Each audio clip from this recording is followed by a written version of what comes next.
Blog Talk Radio. You're listening to The Next Phase in Online Radio. The Next Phase Radio. Epiphany Radio. The Forrealthepoet Network. Programming for the people. By the people.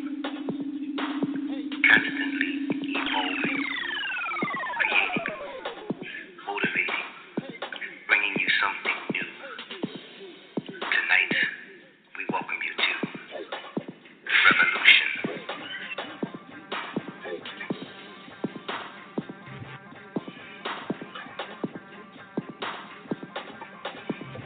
I am happy to join with you today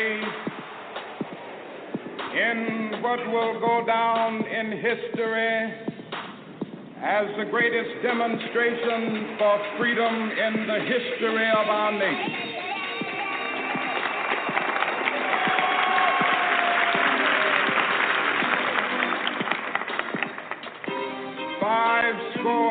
Years ago,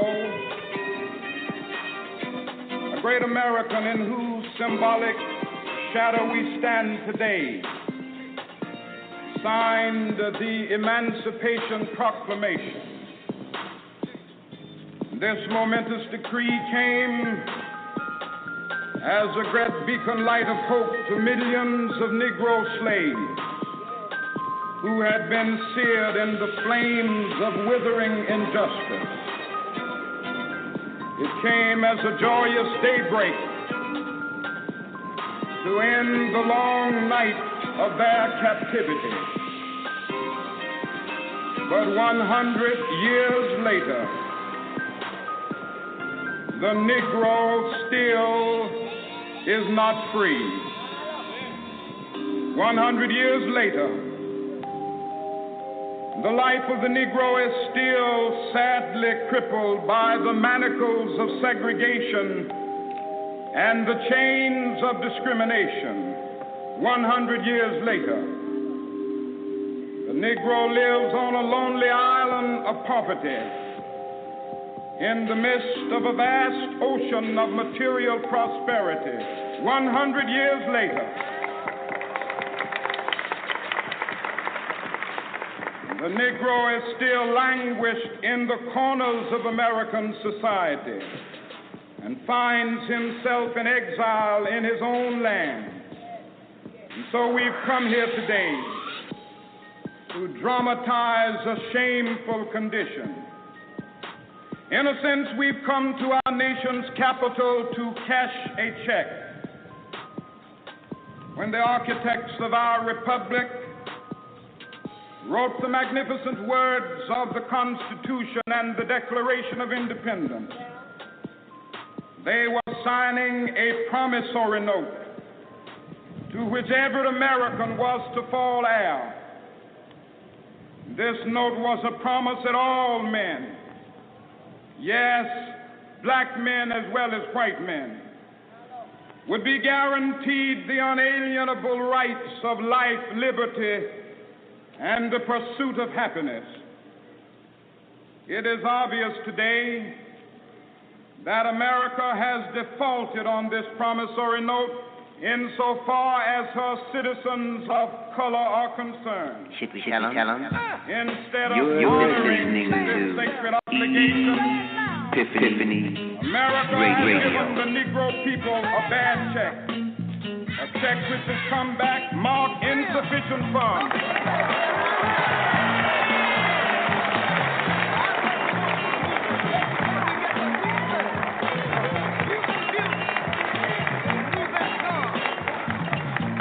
But we refuse to believe that the Bank of Justice is bankrupt.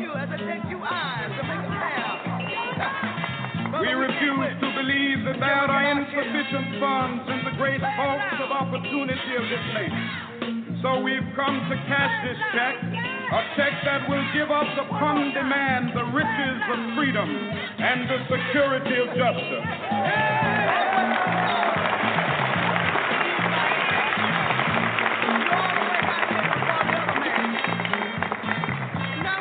we have also come to this hallowed spot to remind America of the fierce urgency of now.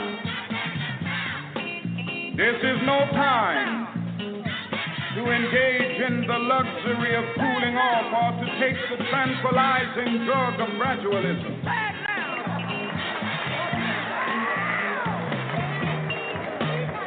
Now is the time to make real the promises of democracy. Now is the time to rise from the dark and desolate valley of segregation to the sunlit path of racial justice. Now is the time to lift our nation from the quicksands of racial injustice to the solid rock of brotherhood. Now is the time to make justice a reality for all of God's children. It would be fatal for the nation to overlook the urgency of the moment. This sweltering summit of the Negro's legitimate discontent will not pass until that is an invigorating autumn of freedom and equality. 1963 is not an end, but a beginning.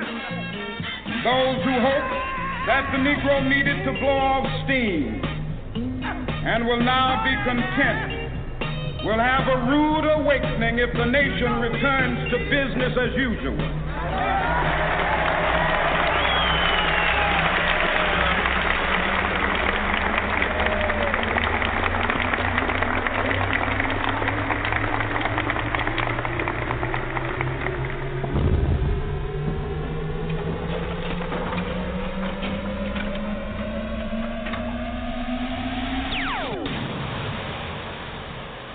If white immigrants can come to this country 50 years ago with nickels and dimes and no education, and come here and pool their little nickels and dimes and no education, and set up little stores, develop these stores into larger stores, develop this into an industry which creates job opportunities for whites.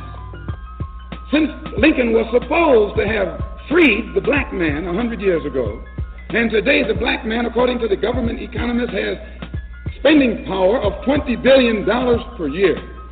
We feel that with the black man spending $20 billion a year, not setting up any businesses, not creating any industry, not creating any job opportunities for his own kind, he's not in a moral position to point the finger today at the white man and tell the white man that he's discriminating against him for not giving him a job in factories that he himself set up.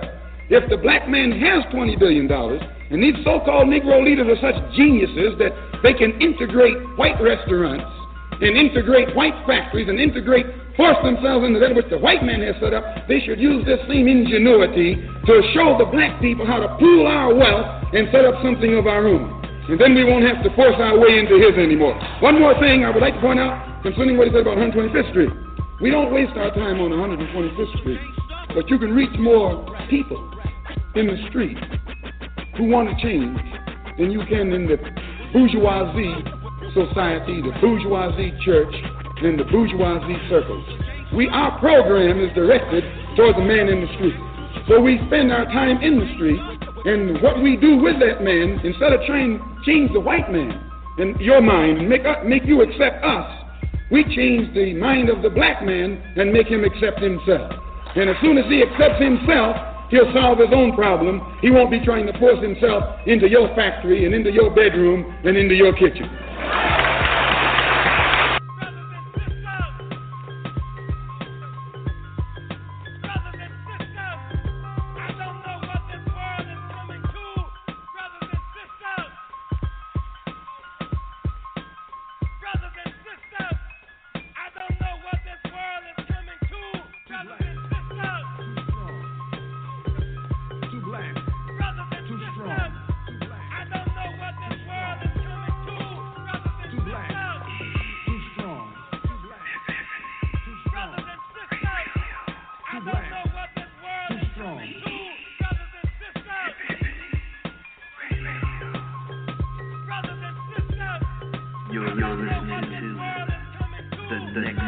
phase in online radio. The next phase radio. Epiphany radio. Welcome to the revolution. Welcome to the revolution. Welcome.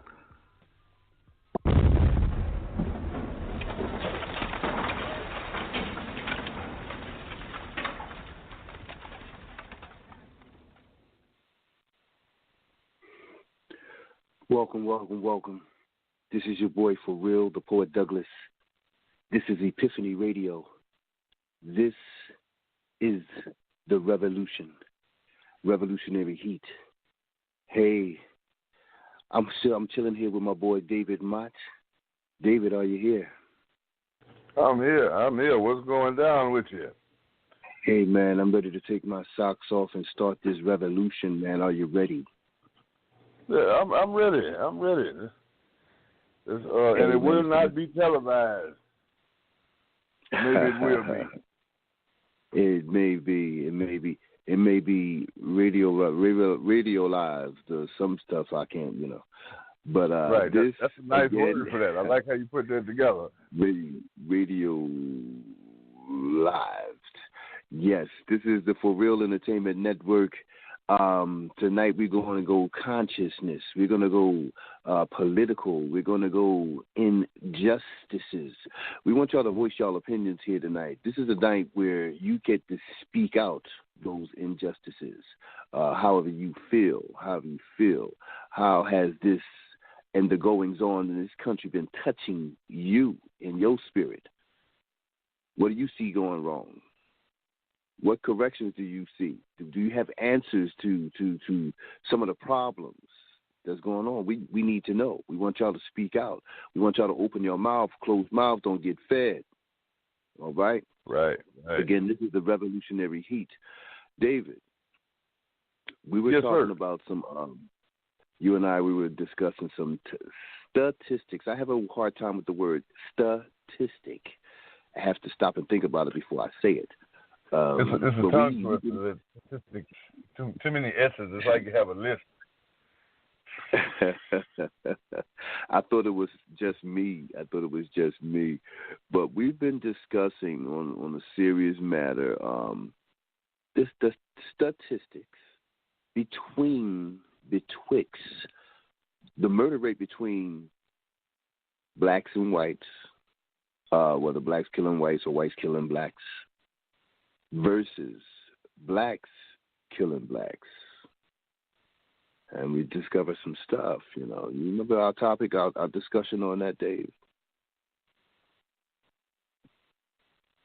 Yeah, I've had that discussion with some people a whole bunch of times, and our people really don't like what the truth about that is. And I'm just be honest with that. When it comes to people that look like me then killed a lot more of them than any white person has.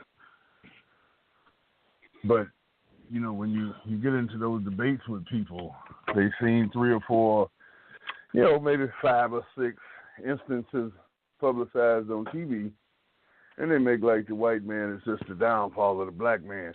Kiss my ass. The downfall of the black man is the black man when it comes to these murders. It's 1,000 more black people killed at the hands of black people than it is white people. And I'm not saying that it's wrong or right either way. Death is death, but as a people, we got to start holding our own people accountable for this type of stuff. You can't just look the other way and say, oh, well, that was a bad neighborhood, or he was a killer. But then when a white man kills a black man, a white man can kill a black man in self-defense. And our people will march for 30 days talking about how this man is a monster. And this young man, all he was doing was trying to feed his family. That's why he broke into his house. Break into mine. I don't give a damn what color he is. I take head off. We can't get this leeway because of our people. We got to hold ourselves accountable. We got to start, and I really feel that's when we can get some stuff to changing.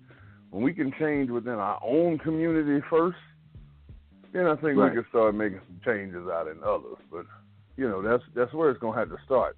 All this, in my opinion, Right. Well, they don't like hearing what you're talking about, Dave. They ain't gonna like that, man. How dare you?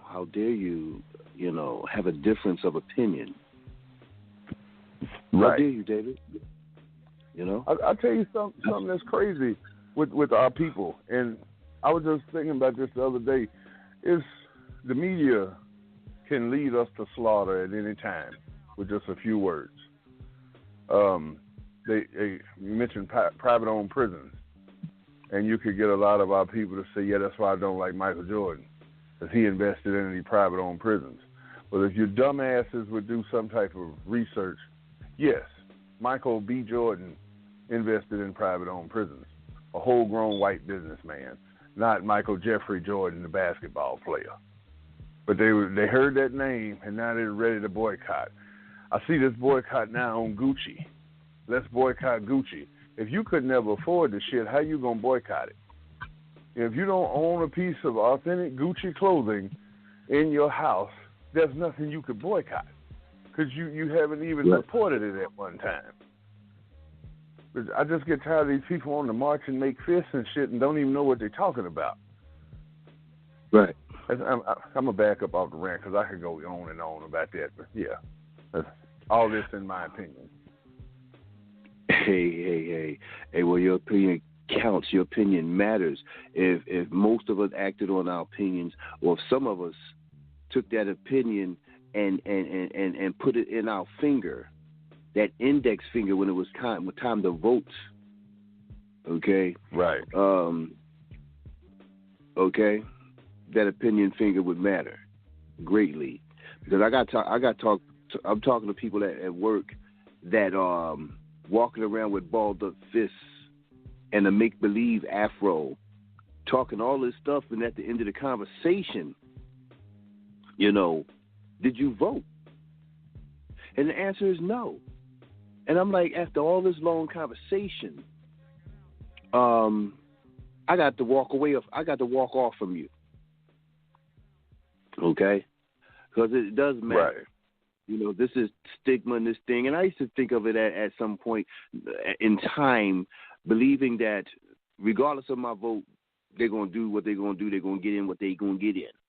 But it's just something I can't get away from. As long as I know that I've done that, I feel peace within myself.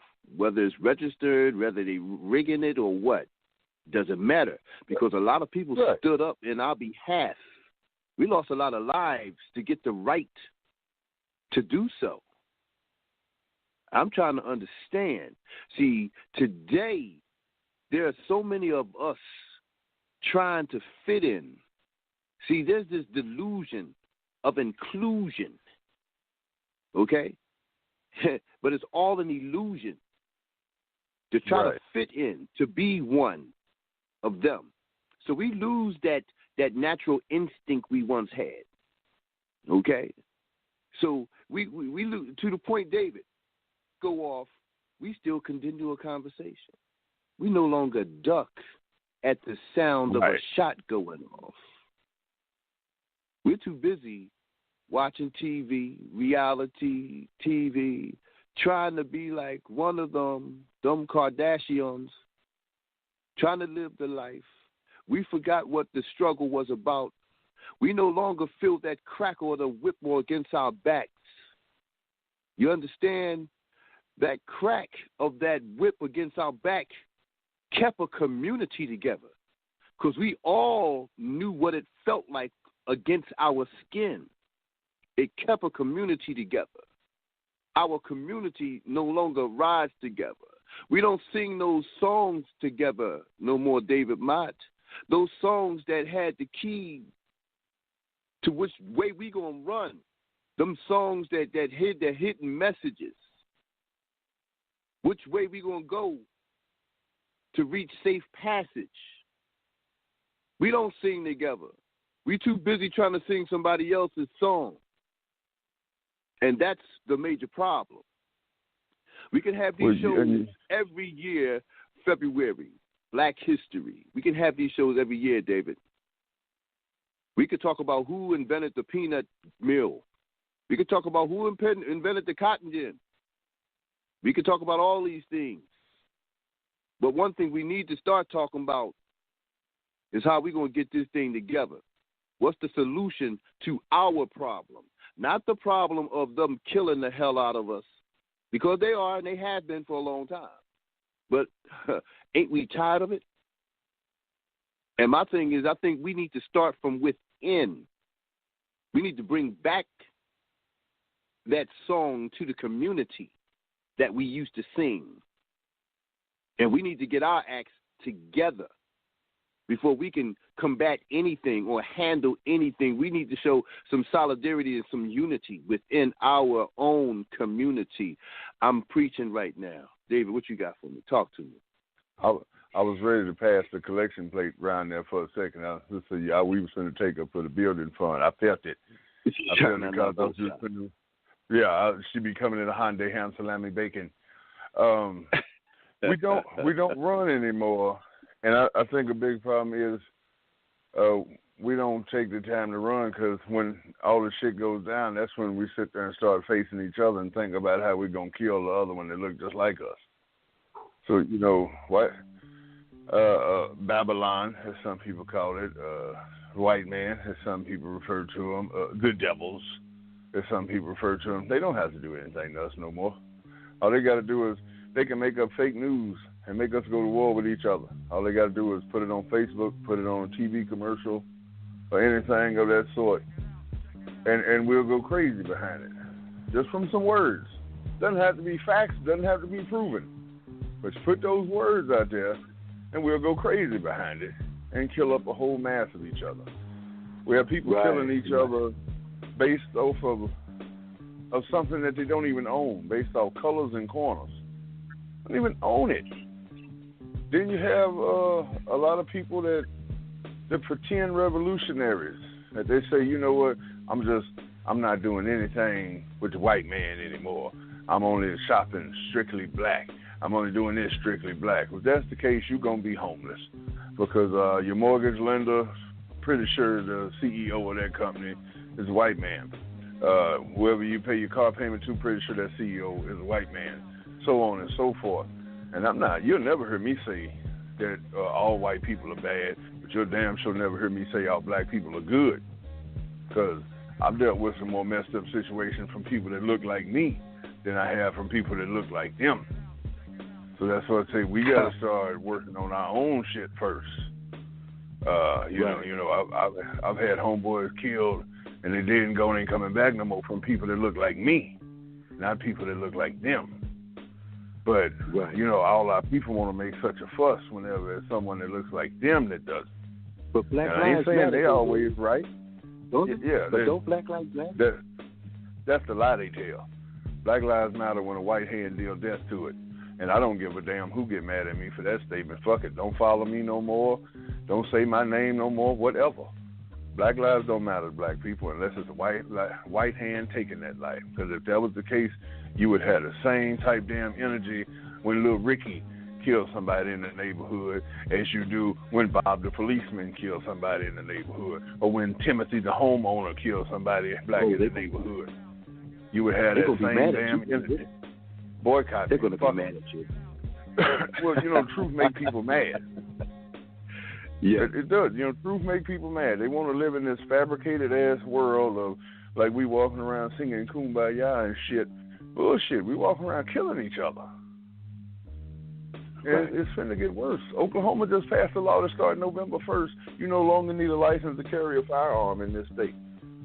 As long as you're over 21 years old or over 18, if you've been in the military or in the military, you can carry a gun concealed or unconcealed with no license. As long as you don't have a felony. Does that same law stand for on black folks? Yeah. So that's when we really finna get, our people are really finna get to killing up each other. And they know it. They don't have to do it. Any of the other folks that don't like us, they don't have to do nothing. Because Oklahoma just gave us a license to kill each other. And it's going to happen over Michael Jordan tennis shoes and vehicles with rims and all of this. It's never protecting myself or protecting my family. That's when they push that button, Dave.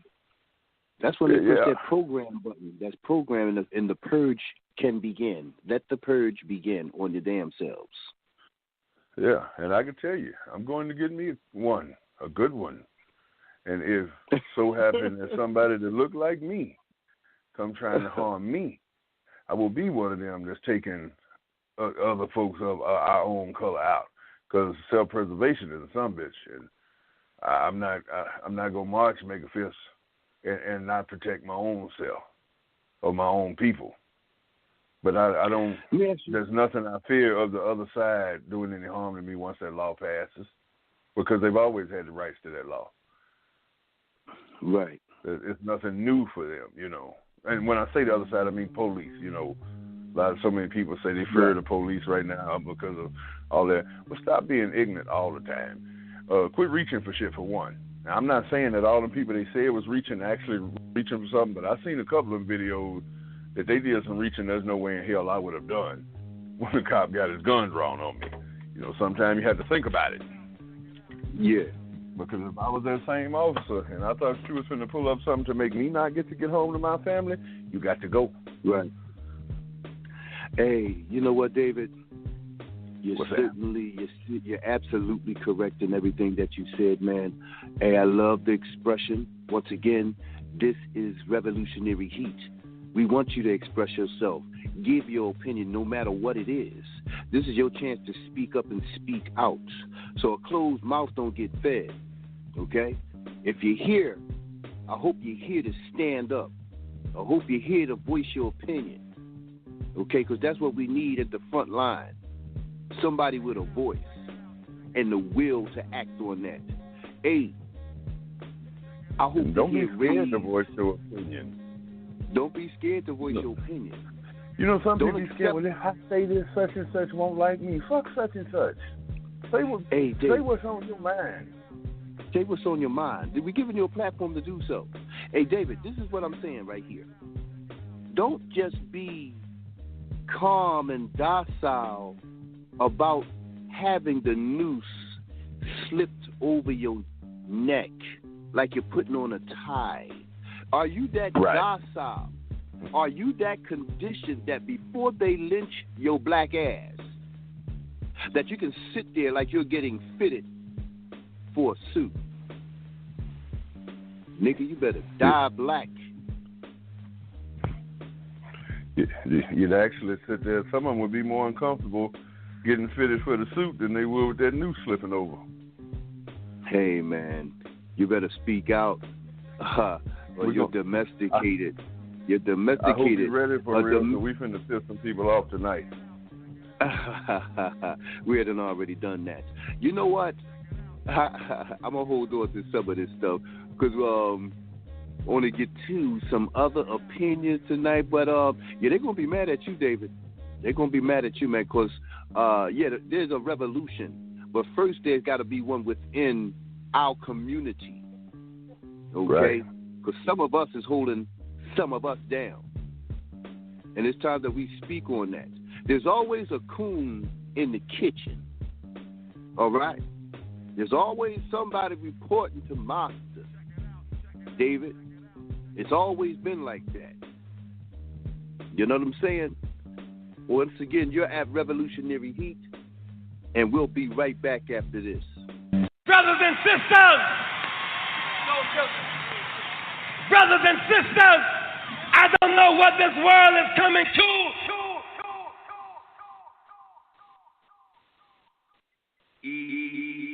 Brothers and sisters. Brothers and sisters, I don't know what this world is coming to. Too black, too strong. Yes, the rhythm's a rebel. Without a pause, I'm lowering my level. The hard rhymer, where you never been, I'm in. You want styling? You know it's time again. See, the enemy telling you to hear it. They praise the music, it's time to play the lyrics. Some say no to the album, the show. Bum rush the sound. I made a year ago. I guess you know. You guess I'm just a radical. Not on sabbatical, yes, to make it critical. The only part of your body should be partying too. Pass the power on the hour from the rebel to you. Hey, yo, Chuck, man, I don't understand this, man. Yo, you got to slow down, man. You're losing them.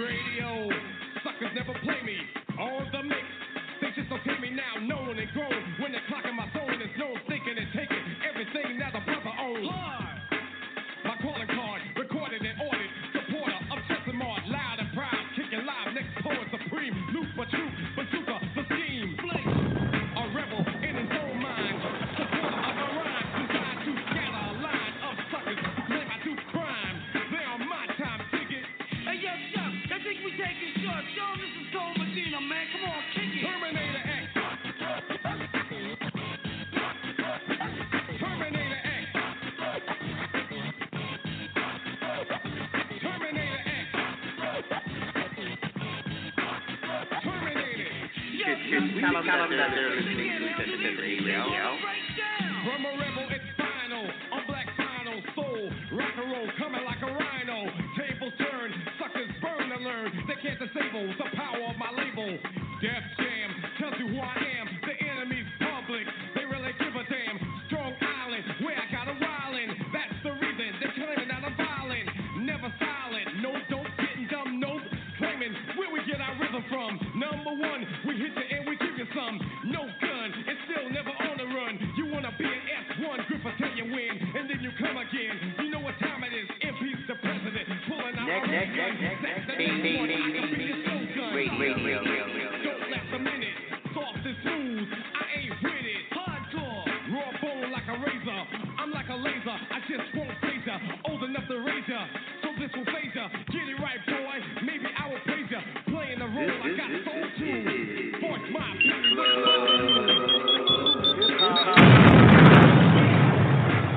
I'm a man, no matter what the name. We're all the same pieces in one big chess game. The force of power is in a house. Go take a shower, boy. P.E. our crew, not singular. We wear black Wranglers, we're rap stranglers. You can't angle us. I know you're listening. I caught you pissing your pants. You're scared of dissing us. The crowd is missing us. We're on a mission, y'all. Yo, Chuck. Yo, yeah, man. Yo, you got him running scared, man. Terminator X. Terminator X. Terminator X. Kick the Terminator. Come on. Captain Blonde supplement.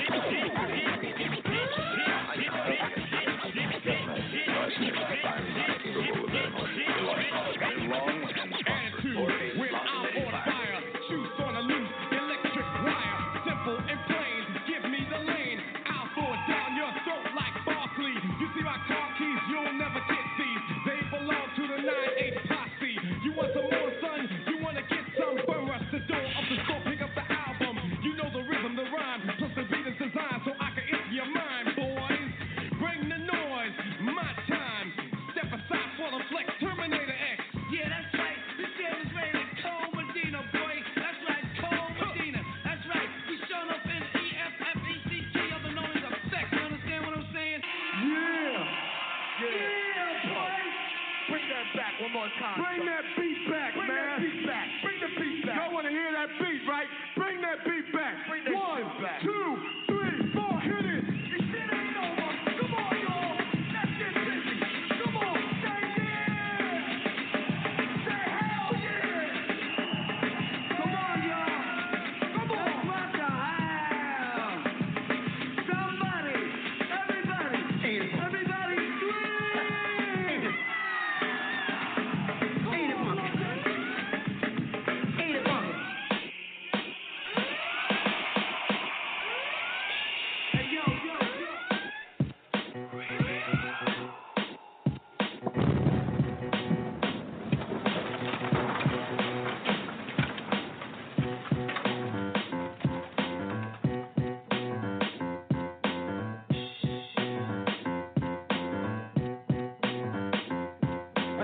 The bridge is over, the bridge is over. Bye-bye. The bridge is over, the bridge is over. Hey, hey, the bridge is over, the bridge is over. Bye-bye. The bridge is over, the bridge is over. You see me coming in the dance with the slipper sensei. Down with the sound called BBC. If you want to join the crew, well, you must see me. You can't sound like Shan or the one Marley. Because Shan and Marley Marley, my rhyming like the gay. Picking up the mic, man, them don't know what to say. Saying hip-hop started out in Queensbridge. Saying lines like that, man, you know them can't live. So tell them again, me come to tell them again. Tell them again, me come to tell them again. Tell them again, me come to tell them again. Tell them again, me come to tell them. Manhattan keeps on making it, Brooklyn keeps on taking it, Bronx keeps creating it, and Queens keeps on faking it.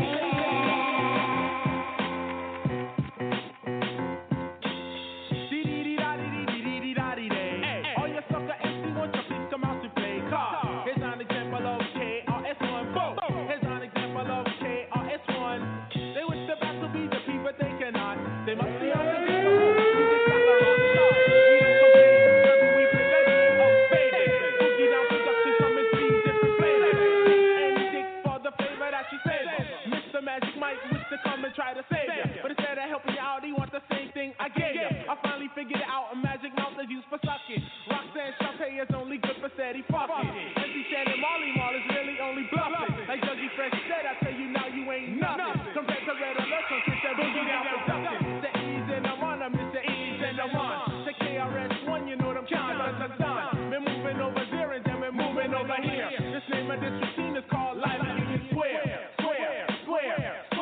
Ooh, what's the matter with the MC Marley Marl? Don't you know that you got a touch? What's the matter with your DJ MC Shan on the wheels of steel Marlin suck?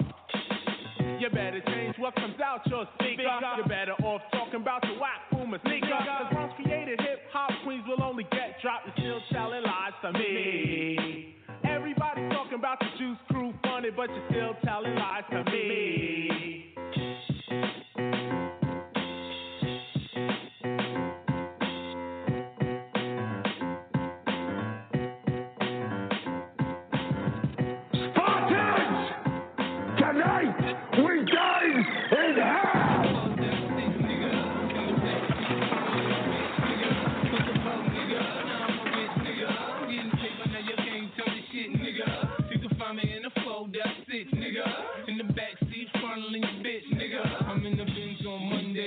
On Tuesdays, range on Wednesday, Thursday I'm in the hoop day, pulse on Friday, I do things my way, fight off it, I tear up the highway, so she can tell you about my dick game, and she don't know me, she only know my nickname, left the hood and came back, damn shit changed, these young boys, they done got their own word, man, I was a pub nigga, now I'm a rich nigga, in the paper now you can't tell me shit, nigga, find me in the 4-6, nigga, in the backseat, funneling bitch, nigga, was a pub nigga, now I'm a rich nigga. I'm getting paper, now you can't tell me shit, nigga. You can find me in a 4-6, nigga. In the backseat, funneling your bitch, nigga. Dee-dee-dee-da-dee-dee-dee-dee-da-dee-day. Dee-dee-dee-da-dee-dee-dee-dee-da-dee-day. Dee-dee-dee-da-dee-dee-dee-dee-da-dee-day. Zone, baby.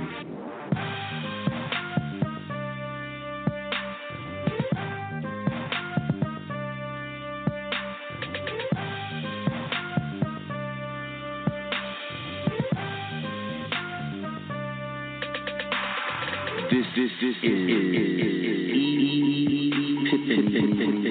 real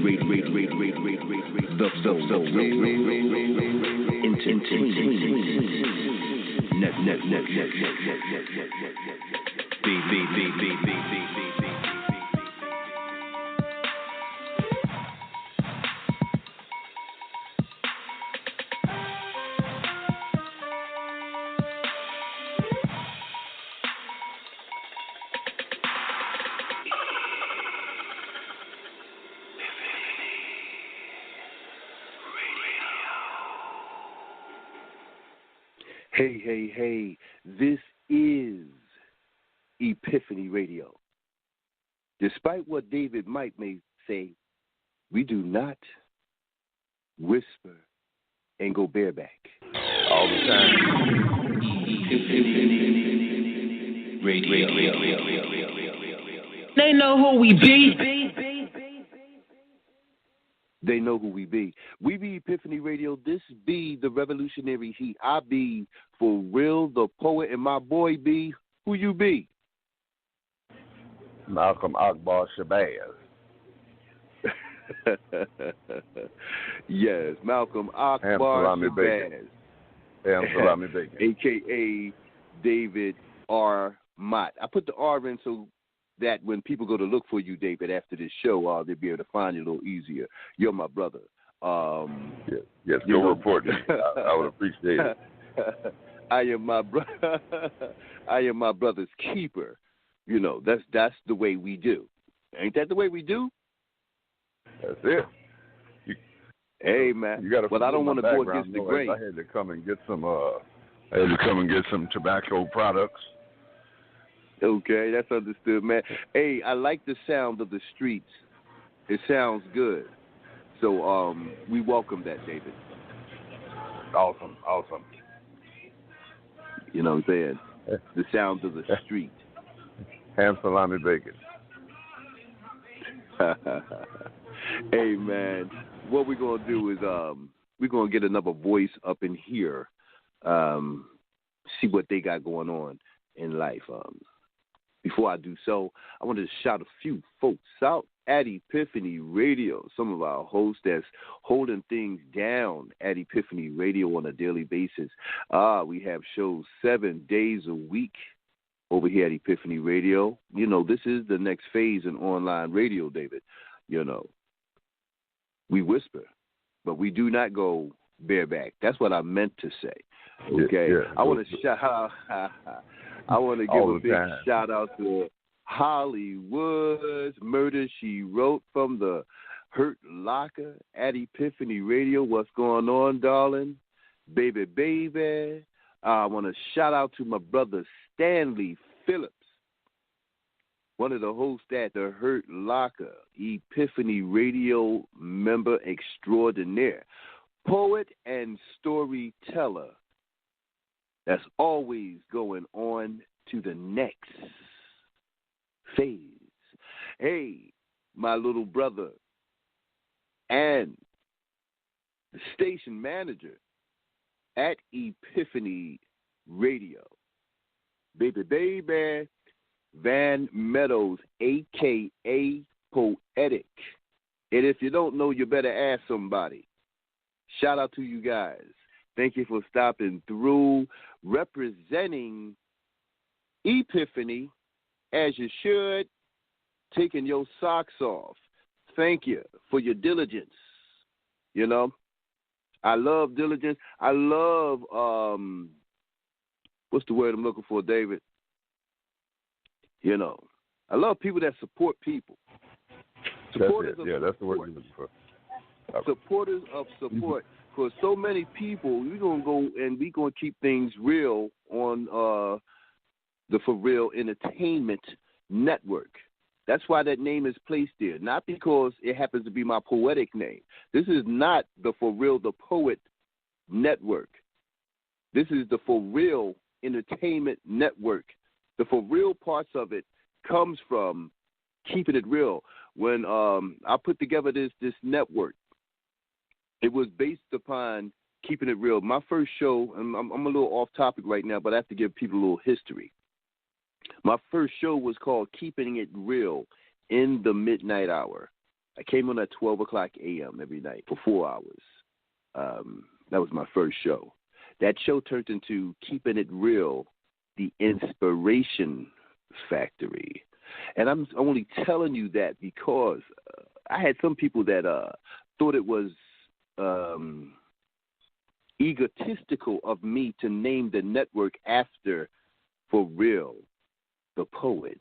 And in actuality, it was just a play on words. We are poets, and we use metaphors in most of our pieces, so why don't you get it?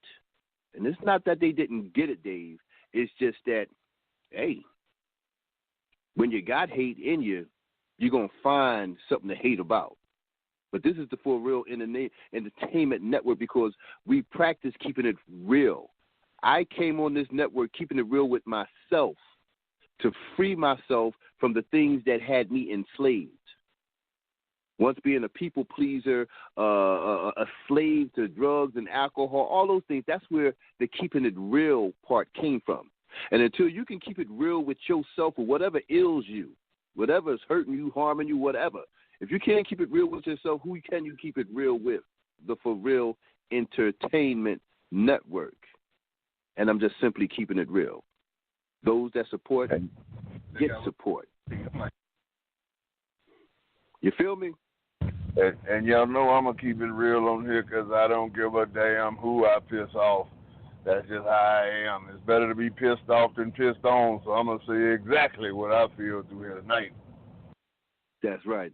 Well, David, you know, it's easy for you to feel the way you feel being 6'5", damn near 600 pounds. It's easy to feel that way, bro. I'll sit on somebody's chest. Hey, y'all. Hey, we've been going in. I'm sorry for being so hyped. That's just the way I is. Hey, we're going to bring in one of our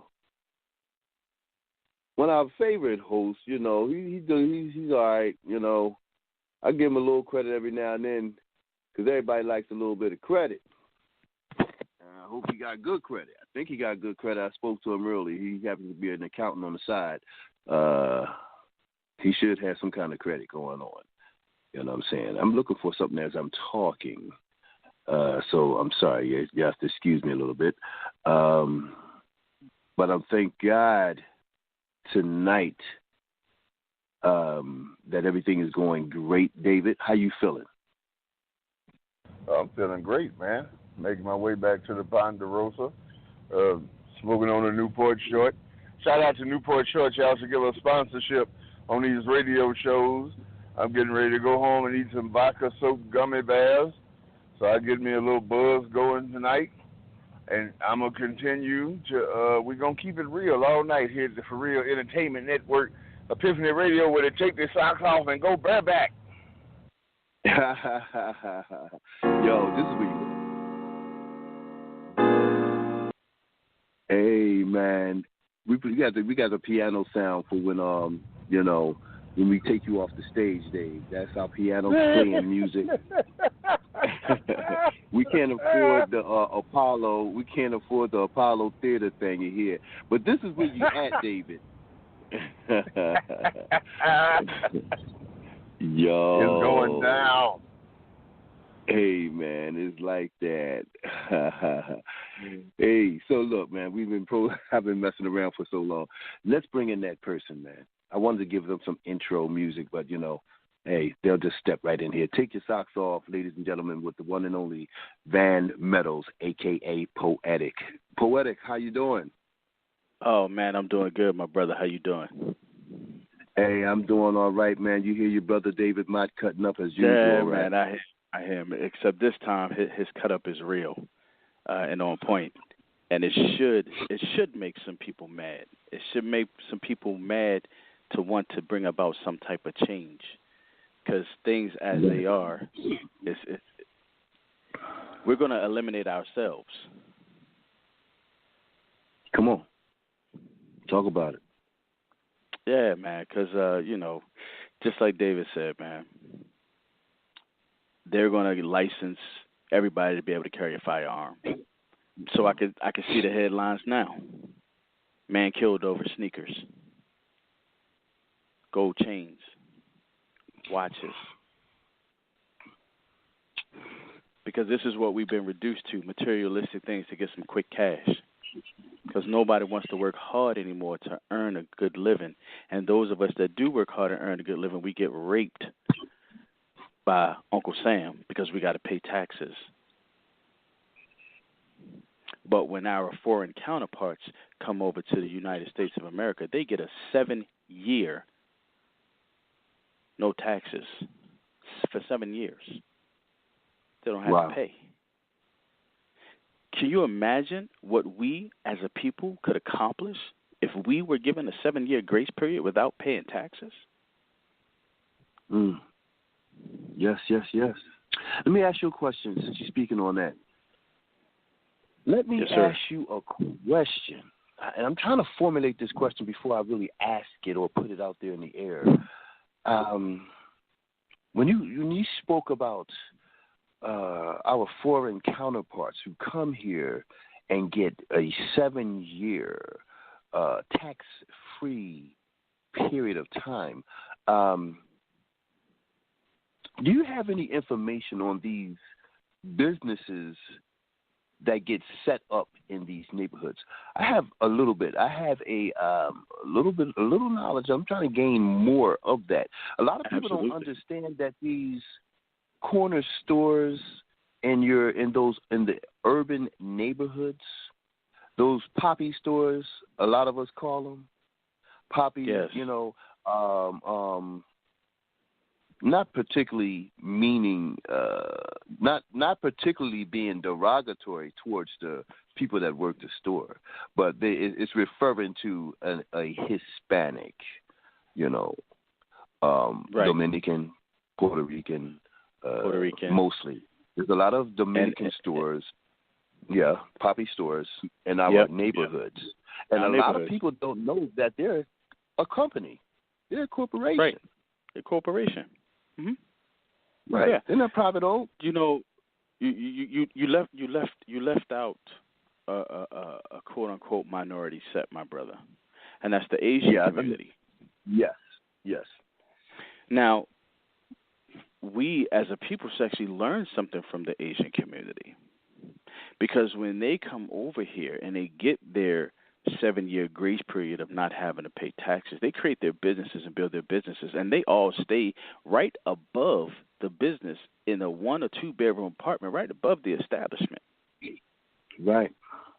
Saving all of their money so that eventually they'll be able to buy the luxurious houses, the luxurious cars, while in our communities getting rich off of the very things that we started. Come on, talk about it. Beauty talk supplies. about it. Talk about it. There is no reason why we have to go purchase the hair from them and sell it out of the trunk of our cars, making them even more richer. Right. While we have to go to their suppliers to get the hair that we're putting in our heads and chemicals and supplies. Now, see, back when I was younger, when I was just a kid, I would go to the barber shop, and what I would see is I would see our brothers and sisters coming in there, talking to the barbers, writing their supply orders down, and then bringing them back to them. In my adult life, I have not seen another brother or sister go into a barbershop, taking orders, bringing these guys back their supplies. Instead, they order them or go right across the street or right next door to the Asian store and get their supplies. And the crazy thing is, I was just talking to somebody about this today. I watched Chris Rock's movie, Good Hair, probably a few years ago. It's the first time I seen it. The movie was out maybe 90s, maybe. But I watched it probably a few years ago. And one clip in that movie, Chris Rock was talking to a beauty salon owner. And a lady came in and put $200 down on her weave. Chris Rock said, well, what did she just do? Oh, she just put money down on her $1,000 weave.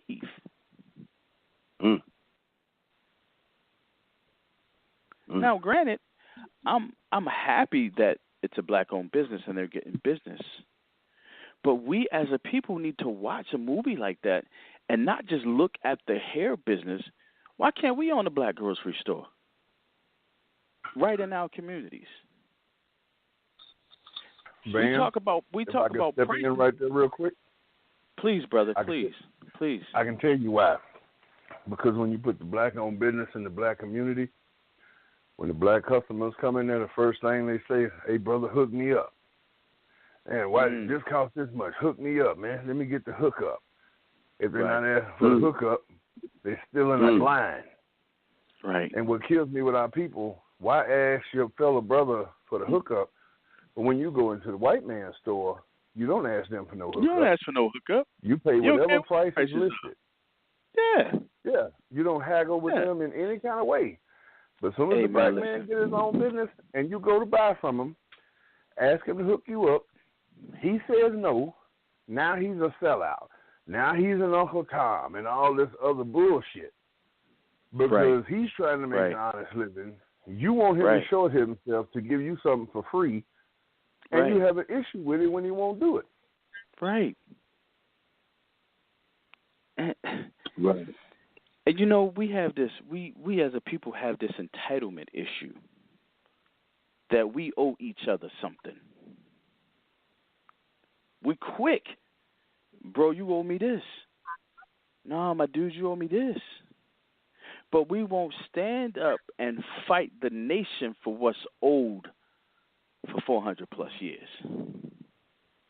Won't use that voice to fight for what's right, unless a white cop kills a black man.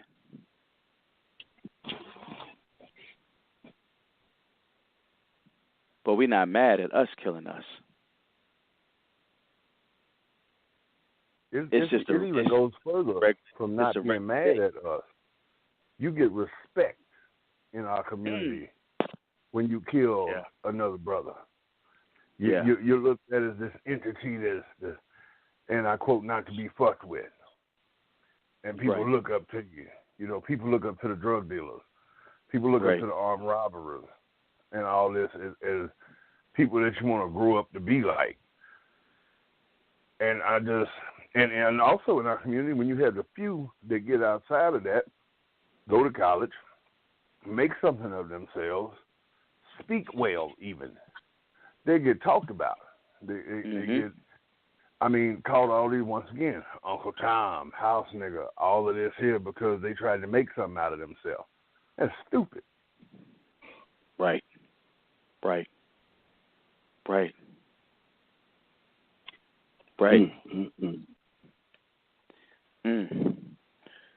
But once again, I'm sorry. Go ahead. Once again, this is a revolutionary heat, and tonight we really are looking at. We're expressing ourselves, but we're also going to be looking at probably some solutions. We just don't want to put on a program where we celebrate the inventor, the black inventor of the peanut and all that, the cotton gin and all those good things. I salute you. They are well. Thank you for your accomplishments. But there's something else going on today that celebrating that does nothing to improve the quality of our communities. Okay? We will be discussing ways of unifying, discussing unification and things of that nature, because we do these shows each and every year. Each and every year we're still killing ourselves. Each and every year we're crying out about injustices that are done to us instead of some of the injustices we unjustly do to our damn selves. This is Epiphany Radio. Brothers and sisters! Brothers and sisters! I don't know what this world is coming to. We have on the mic tonight Van Meadows, a.k.a. Poetic of Epiphany Radio. We have David Motte. And we're going in. The revolution has started, and we're talking about it. We're talking about it. Back to you, Van. Man, I've seen a lot of stuff, right? I've read a lot of stuff, heard a lot of stuff. Talking about us killing us, right? I'm about to go someplace and some people probably may not even like me for it, but I'm going to go there. Oh, they're going to be mad at you. They're going to be mad at you. I'm going to go there. Let's talk about professional sports for a hot second. Specifically, boxing. Okay. Boxing. Now here, we grew up looking at boxing as a sport. All of these great names when you think of boxing: Muhammad Ali, Joe Frazier, George Foreman, all beat the hell out of each other in the ring. For entertainment, for sport, for enjoyment, for pay, to feed their families. Right. Football. There's more of us on the field than them. Okay. And when you look at the NFL Combine, it kind of looked like we slaves all over again. Right. Trying to get picked by the highest bidder because I'm a stallion. Right. Now, make no doubt about it, I applaud them brothers for doing what they do to take care of their family. But we got a guy like Colin Kaepernick who get ostracized by the community because he decided to stand up for black people's rights. You know how many of those other NFL players said that they weren't going to do that because they need that paycheck? Right. Right. How dare you? You want to know what's crazy about that, though? I'm an avid football watcher. I watched last season. Excuse me. I'll watch next season. But I laughed, kind of, not at what Kaepernick done. I laughed at the fact that when so many people got behind him with what he was doing, support this black man in what he's doing. Support this black man. Colin Kaepernick is a biracial man. I'm mixed up with a lot of shit myself. Right. Before Colin Kaepernick took his knee, these same people that got behind him would have said, he ain't one of us. Hey, white, look at him. He ain't one of us. Right, right. They wouldn't have never bought a jersey. He ain't one of us. I ain't supporting that half cracker. That's how they'd have said it. But then, once he took a stand for our people, now he's accepted. He's the same DNA makeup as he was before, but now he's accepted because he made a stand for our people, which is half of his makeup. And I'll tell people quick, I've been told before when I say I'm mixed, I got multiple races in me. If you got an ounce of black in you, you black. I'm not going to downplay another part of me to uplift a different part of me. I mean, I'm only confident in a part of myself. I'm mixed up with most of the races. I am who I am. And I'll always be who I am. And everybody that really know me know I could give two shits in a swinging hot sauce bottle if anybody doesn't like me for being who I am. But we can't just pick and choose these battles. You mentioned boxing. I know a ton of our people that don't like Floyd Mayweather because, and I asked him, why don't you like Floyd Mayweather? He got too much money for one person. The hell, he made this money himself with his own two hands. He made this money. Now, you don't like him for having this much money, but you love to buy Louis Vuitton. You love to buy imitation Gucci and Coogee. You love to look like all of these label names. Michael Jeffrey Jordan, the basketball player, not Michael B. Jordan, who invested in the private-owned prisons, he put the same damn shoe out 7 to 8 different times. All he changed on it was a color under the sole of the shoe, put a $200 price tag on it, and our people ran like pigs to slaughter to go buy them shoes. Yeah, right. Because of a name on it. Now, Shaquille O'Neal put out a pair of basketball shoes. It cost the exact same damn amount of money to make a pair of Michael Jordans as it did a pair of Jumpmans, that's Jordan's shoe, as it does to make a pair of Dunkmans, which is Shaquille O'Neal's shoe. Shaquille O'Neal been selling this shoe everywhere, Walmart, Kmart, small shoe stores on it for $19.99, and has sold pretty much as many shoes as Michael Jordan has. Jordan may still be leading on that a little bit, but he sold multi-million of pairs of these shoes to where anybody can afford it. Stephon Marbury, I give him the same credit. Both of them stated they will make their own shoe, but they will price it to where anybody can afford it. Right. And our people, when Jordan's was about midway of coming out and it really got big, our people was killing each other over them. Now, this is the dumbest shit ever in my mind, because I'm going to kill this person for a pair of shoes that probably ain't going to fit my damn feet. That's stupid. I wear a size 16 shoe. What the hell I look like killing somebody for their shoes? I know they're not going to fit. I kill a brother that's 5'9" for his shoes. He wears a size 10.5, maybe a 10. What can I do with that? But this is what our people was doing. And the whole time our people were doing this, they were blaming the white man for what they're going through.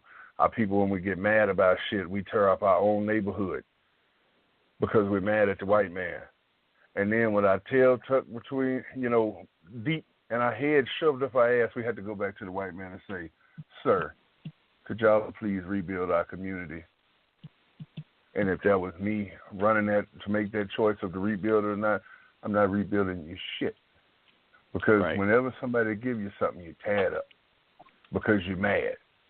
Half of you out there saying stuff you don't even know what you're mad for. When the Rodney King verdict came in, it was a riot in California. They tore up everything. But in the same damn city that they tore up, the previous week before, and even before Rodney King even got beaten, you had hundreds and hundreds of people in that community that were being gunned down because of the color of clothes they had on.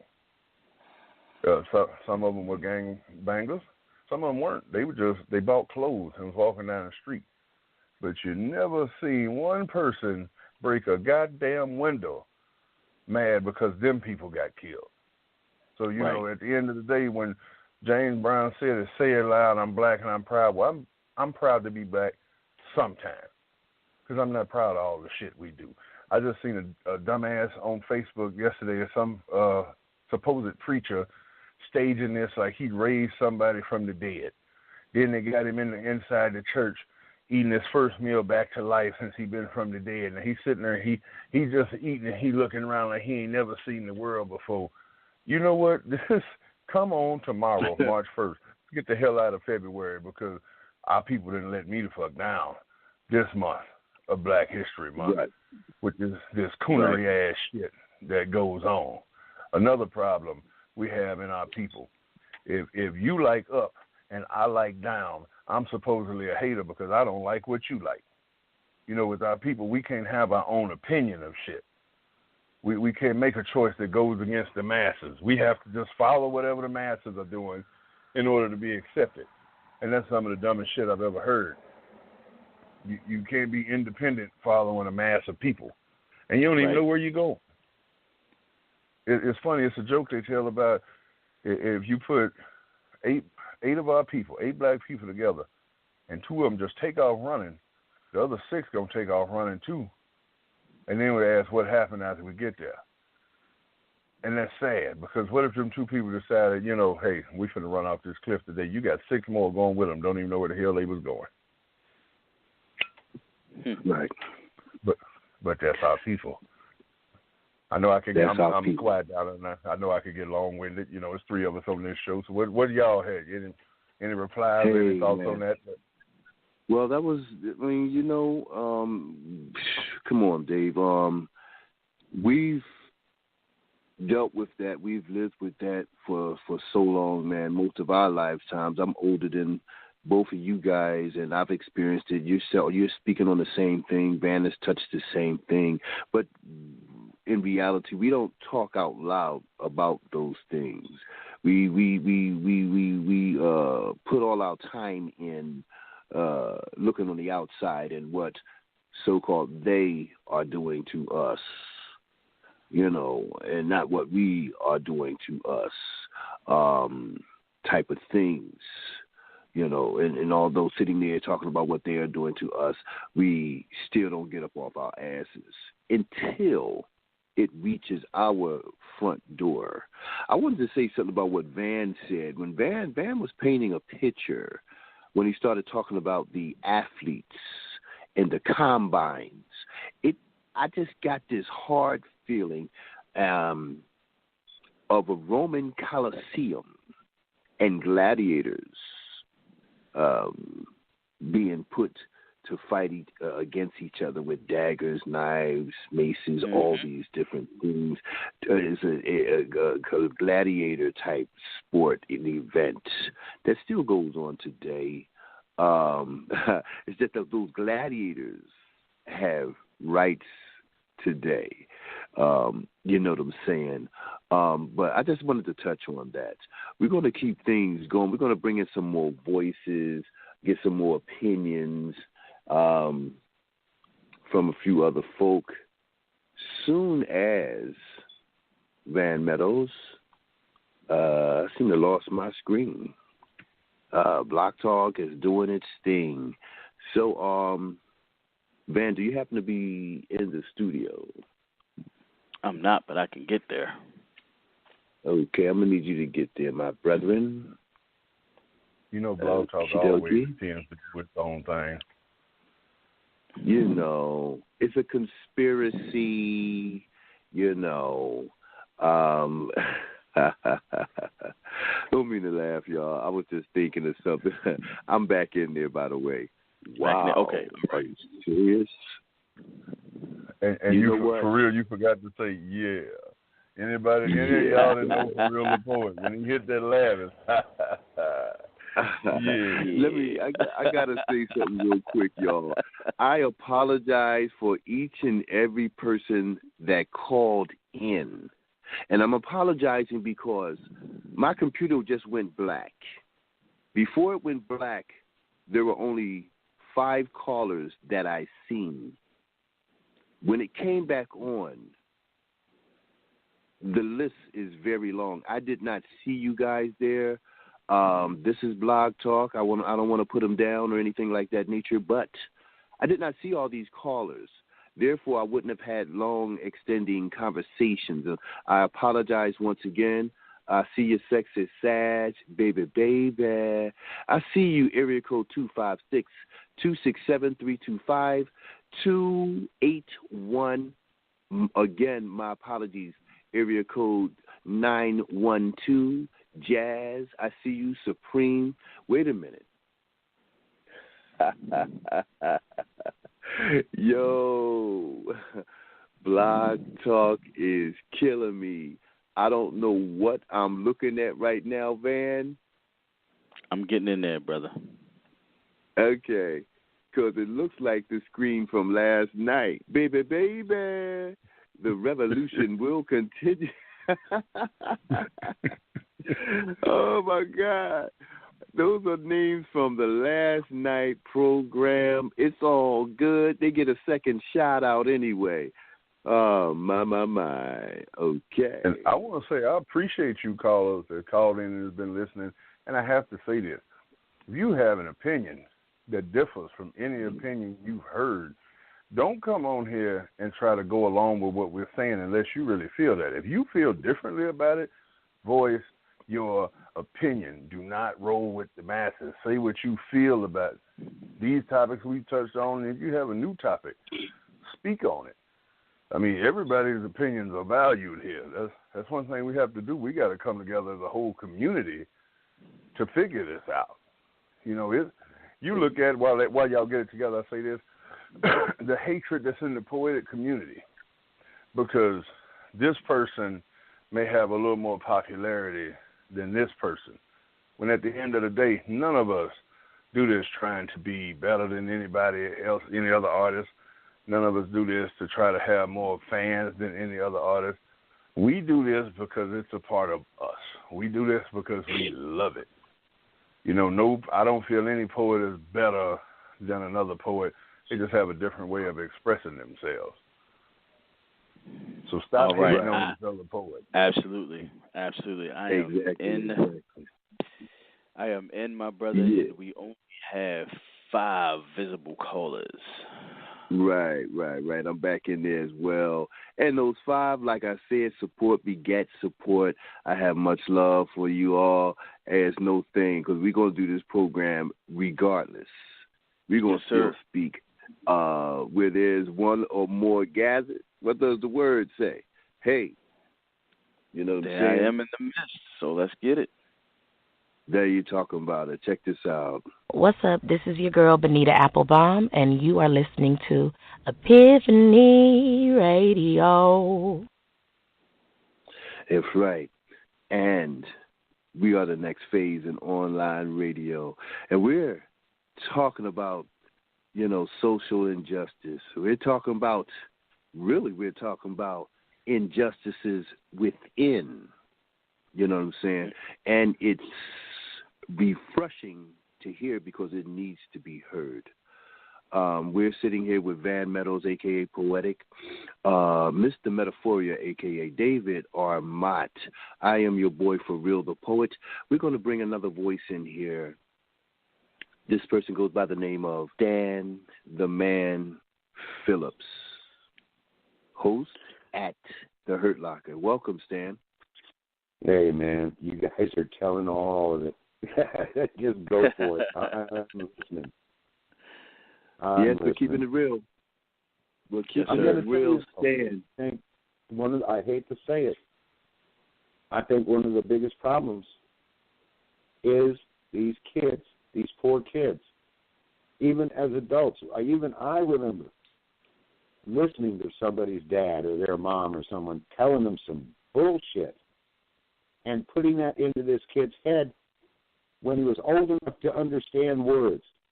And they are taught this, and it's ingrained damn near in their DNA. So they come out haters. They come out haters because that's all they've been shown. Come on. And that's a sad situation, man. How do you cure that? Right. Right. Ingrained programming. Exactly. And that has no color lines. None. There are people who teach their children that about ethnicity, theologies, politics. Politics? Really? You're supposed to hate someone who's a Democrat because your dad's a Republican? Are you kidding me? Exactly. You're right. You're right. It's stupid shit. You're right. A lot of this is ingrained in us. Because you're right. A Democrat. I had no choice but to be a Democrat. I mean, my father was one. My great-grandfather was one. My son's one. My daughters are Democrats because we believe we have to be. We believe that's what we are. We're also Baptists. We're also Christian. We are these things. I know it. I know. I am so glad that I did not come up in that kind of a family. My dad, bless his soul, he was born back in the Depression, so at 13, he was already in the mines of Pennsylvania. I mean, he grew up quick, and he learned real early. It didn't make a damn who you are. You go into that mine, you're a man, period. That's all there is. You work, you earn, you live, and that's how I was raised. It doesn't make a damn who the man is. If the man's working for a living, he's a man. That is some absolute truth right there, Stan Phillips. And Yes, sir. I must say, because I hear your voice on here again, you know I was going to say it. If I had that voice, I'm telling you, my child support payments would be out of this world. I just have to say that every time I hear you on the air. But there's truth you spoke with that. A lot of this it comes off of how a person is raised. Hate isn't born into anybody. It's taught. True. So, here's some weird shit.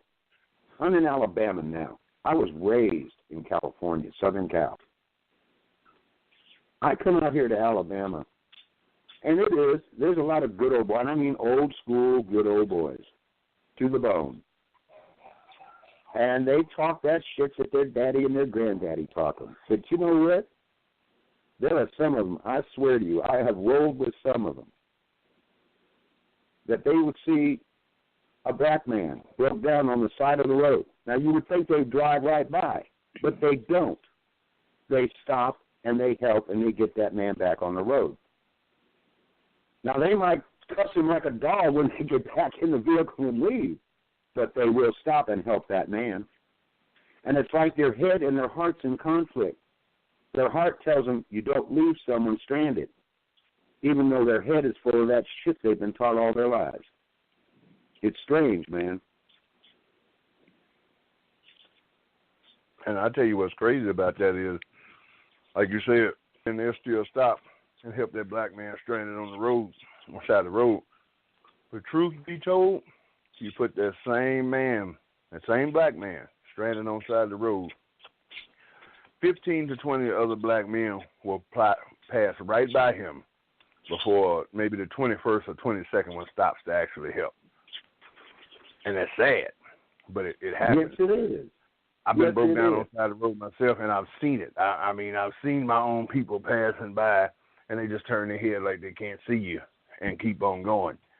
And that's pitiful. Now, you know, like you said, you have some raised by them good old boys, but some people actually, through growing up, they break that cycle. You know, they see that, you know, we are all people. Because no matter what, if you cut all of us in half, red blood going to come out. I don't care what color your skin is. And the thing is, none of us get to pick our complexion when we come out the womb.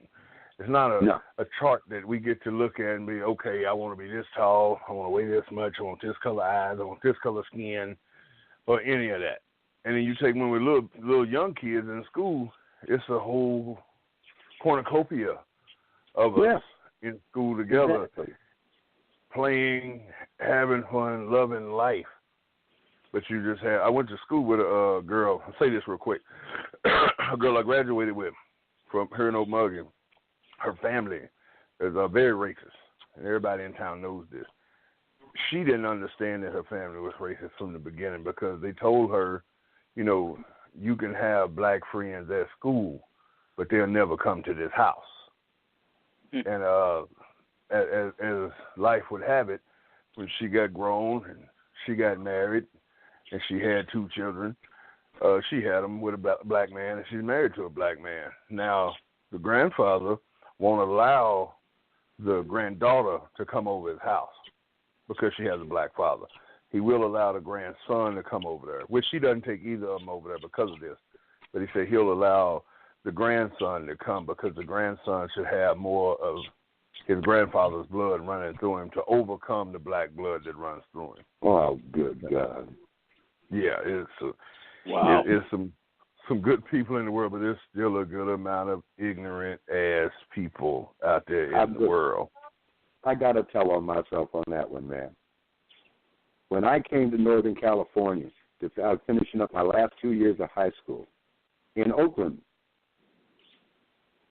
My family, sister now, but my aunts, and I mean my grandmother's sisters, decided they did not want me going to the school there by 35th and Penman, not down there around 35th Avenue.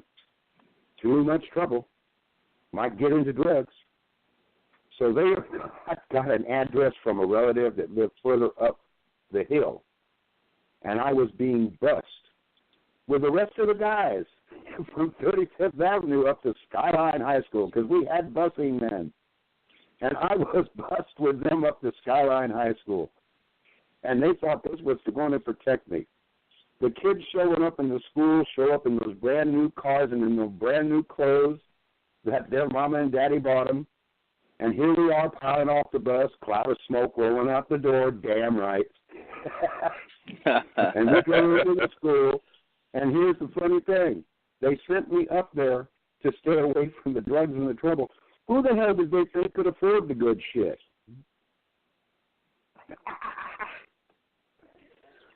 I didn't graduate.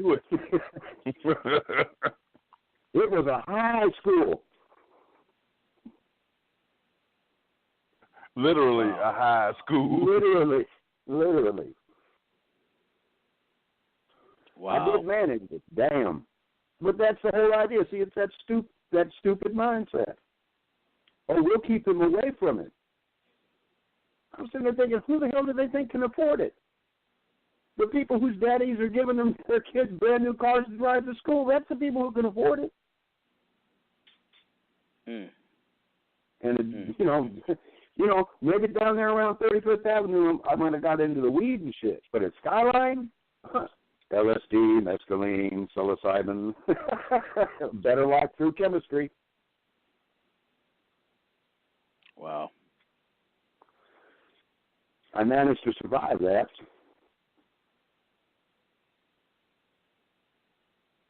I'm glad you did, Stan. Honestly. But see, this is the whole thing. It's that mindset. That's what we got to work on. We got to work on the mindset. You know, this is no longer us against them. This is us against us. The only people making out on that deal are the people with the deep pockets.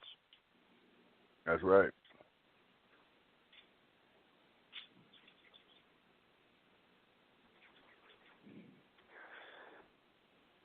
Well, I'm done for Van. Say, Van, what you got for that, brother? Man, you know, it's amazing at how the very things that your family wanted to protect you from were the very things that they pushed you into. Yeah. Right? Through ignorance. Of course, Stan, my story was a little different when I was bust. back in the 70s, they tried this Yeah. whole let's mix our kids together in this new school, and let's mix them up. None of us from the projects had ever seen some of the level of hate and racism that we saw when we got bused to this junior high school. I mean, it was go back home, niggas. We don't want you in our town. We don't want you in our school. It was a culture shock for all of us. Culture shock for all let of me us. Let me tell you, it's no fun when you get off the bus and you're dressed in a T-shirt, blue jeans, and work boots because you work for a living as well as go to school. And you go walk by some kid that had his whole life handed to him with a silver spoon, and you're called white trash because you came off a bus with a bunch of black people. Let me tell you. Oh, yeah. I had some disciplinary problems in that school. I bet. I bet. My daddy didn't raise anybody to be shy. As just, it's just, you hope that your kids wouldn't see the stuff that you saw, except they're seeing it a lot worse. Yeah. Right? And I'll never forget, though, that day, my first day at that school. But for me, it was all about making an impact, because those same kids later in the year that called us those names were the same kids that wanted to hang out with us, the same kids that wanted us to do homework together, the same kids that wanted us to cut class together. Yeah. It just goes to show you that, one, you never judge a book by its cover. Never.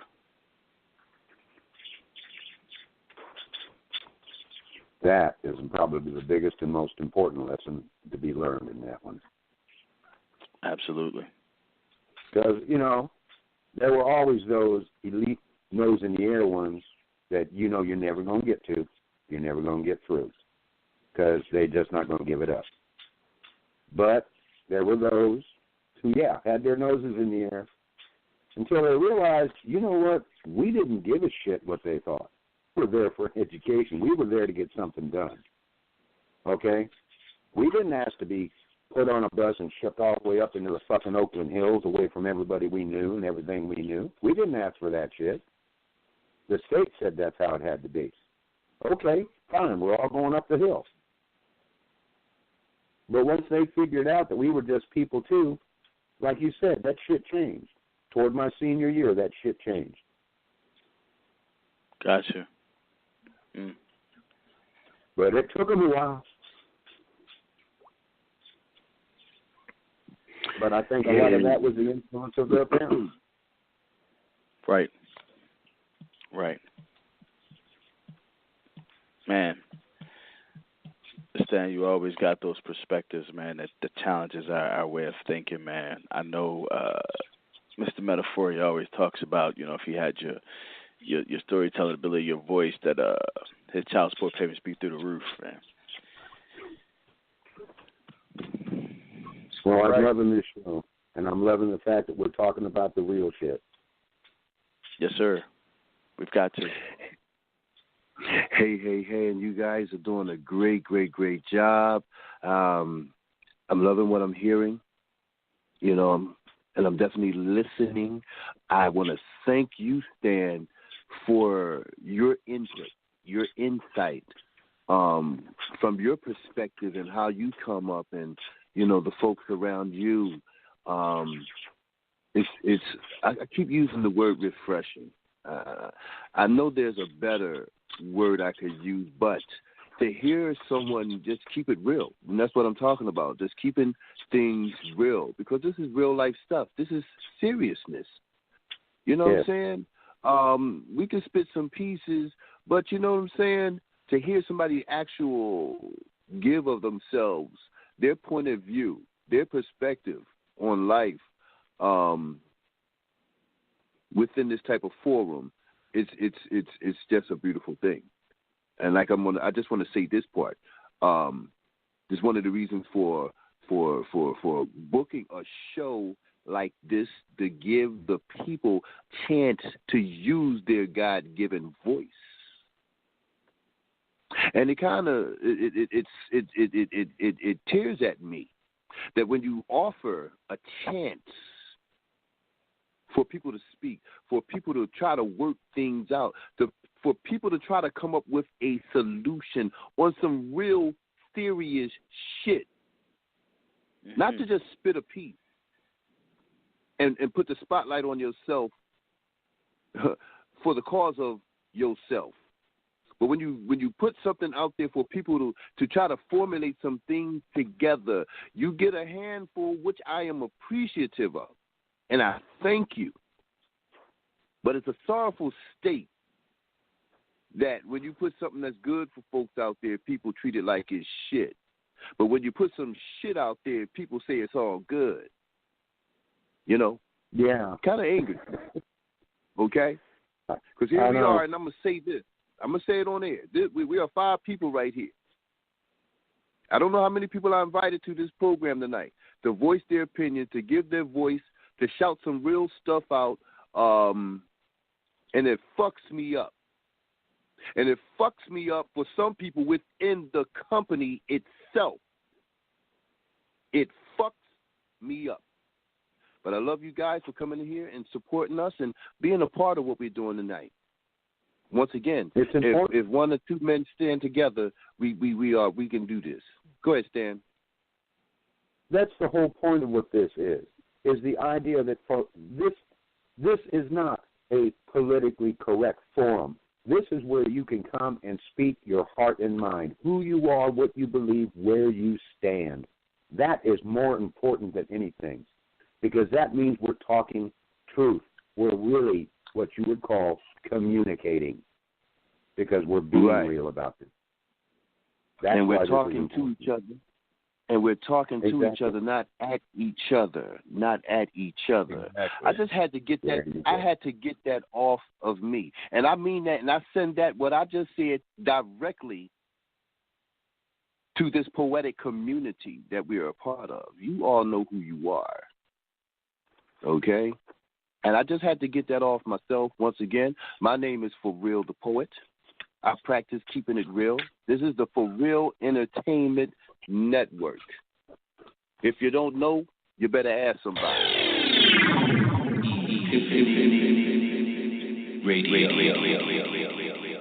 They know who we be.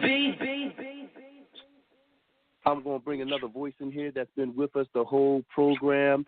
My sister, I love her dearly. I want to thank her for being a part of Epiphany Radio, the For Real Entertainment Network, the host of The Hurt Locker herself, Holly Marie. Yeah. She wrote Woods. Come on in here, Holly. Take your... Yes. Hey, y'all. How y'all doing? Doing good, sister. How you doing? What it do, baby love? Holly, what's going on with you? You know, it's been a day, right? It's been a day. I already been on the radio with Stan for 2 hours today. That was nice. A little interview. Oh, my goodness. I am so sorry I didn't get to make that. Please forward me some information. I am so sorry. I had a very hectic day. No. I'm sorry, sister. It's during the work day, so I'll definitely send y'all a copy, but it was fun. You know, I love hanging out with Stan anyway. Yeah, I bet you do. Now, Holly, let me ask you, what are your thoughts on what we've been discussing so far? You know what? I think this is a really important show. I love this show, and I think that you guys are bringing some serious topics to the table.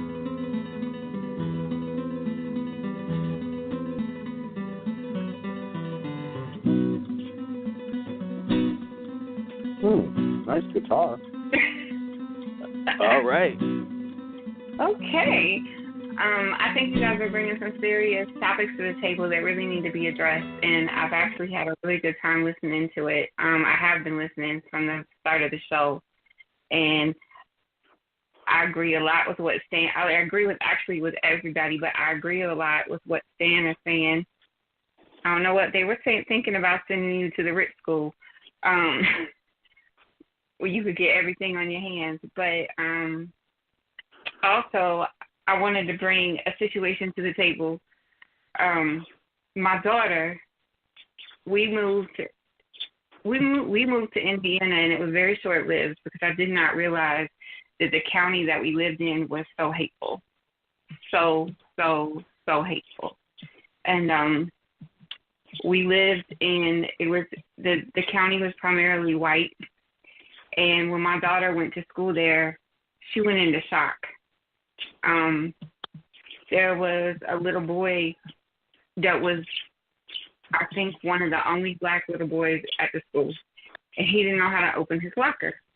So my daughter, being the person that she is, was trying to help him open his locker. She got attacked in the bathroom.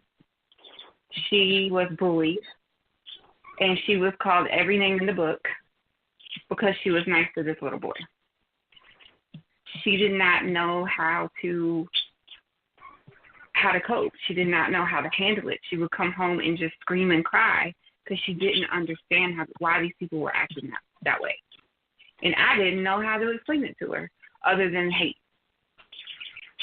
So, it's everywhere.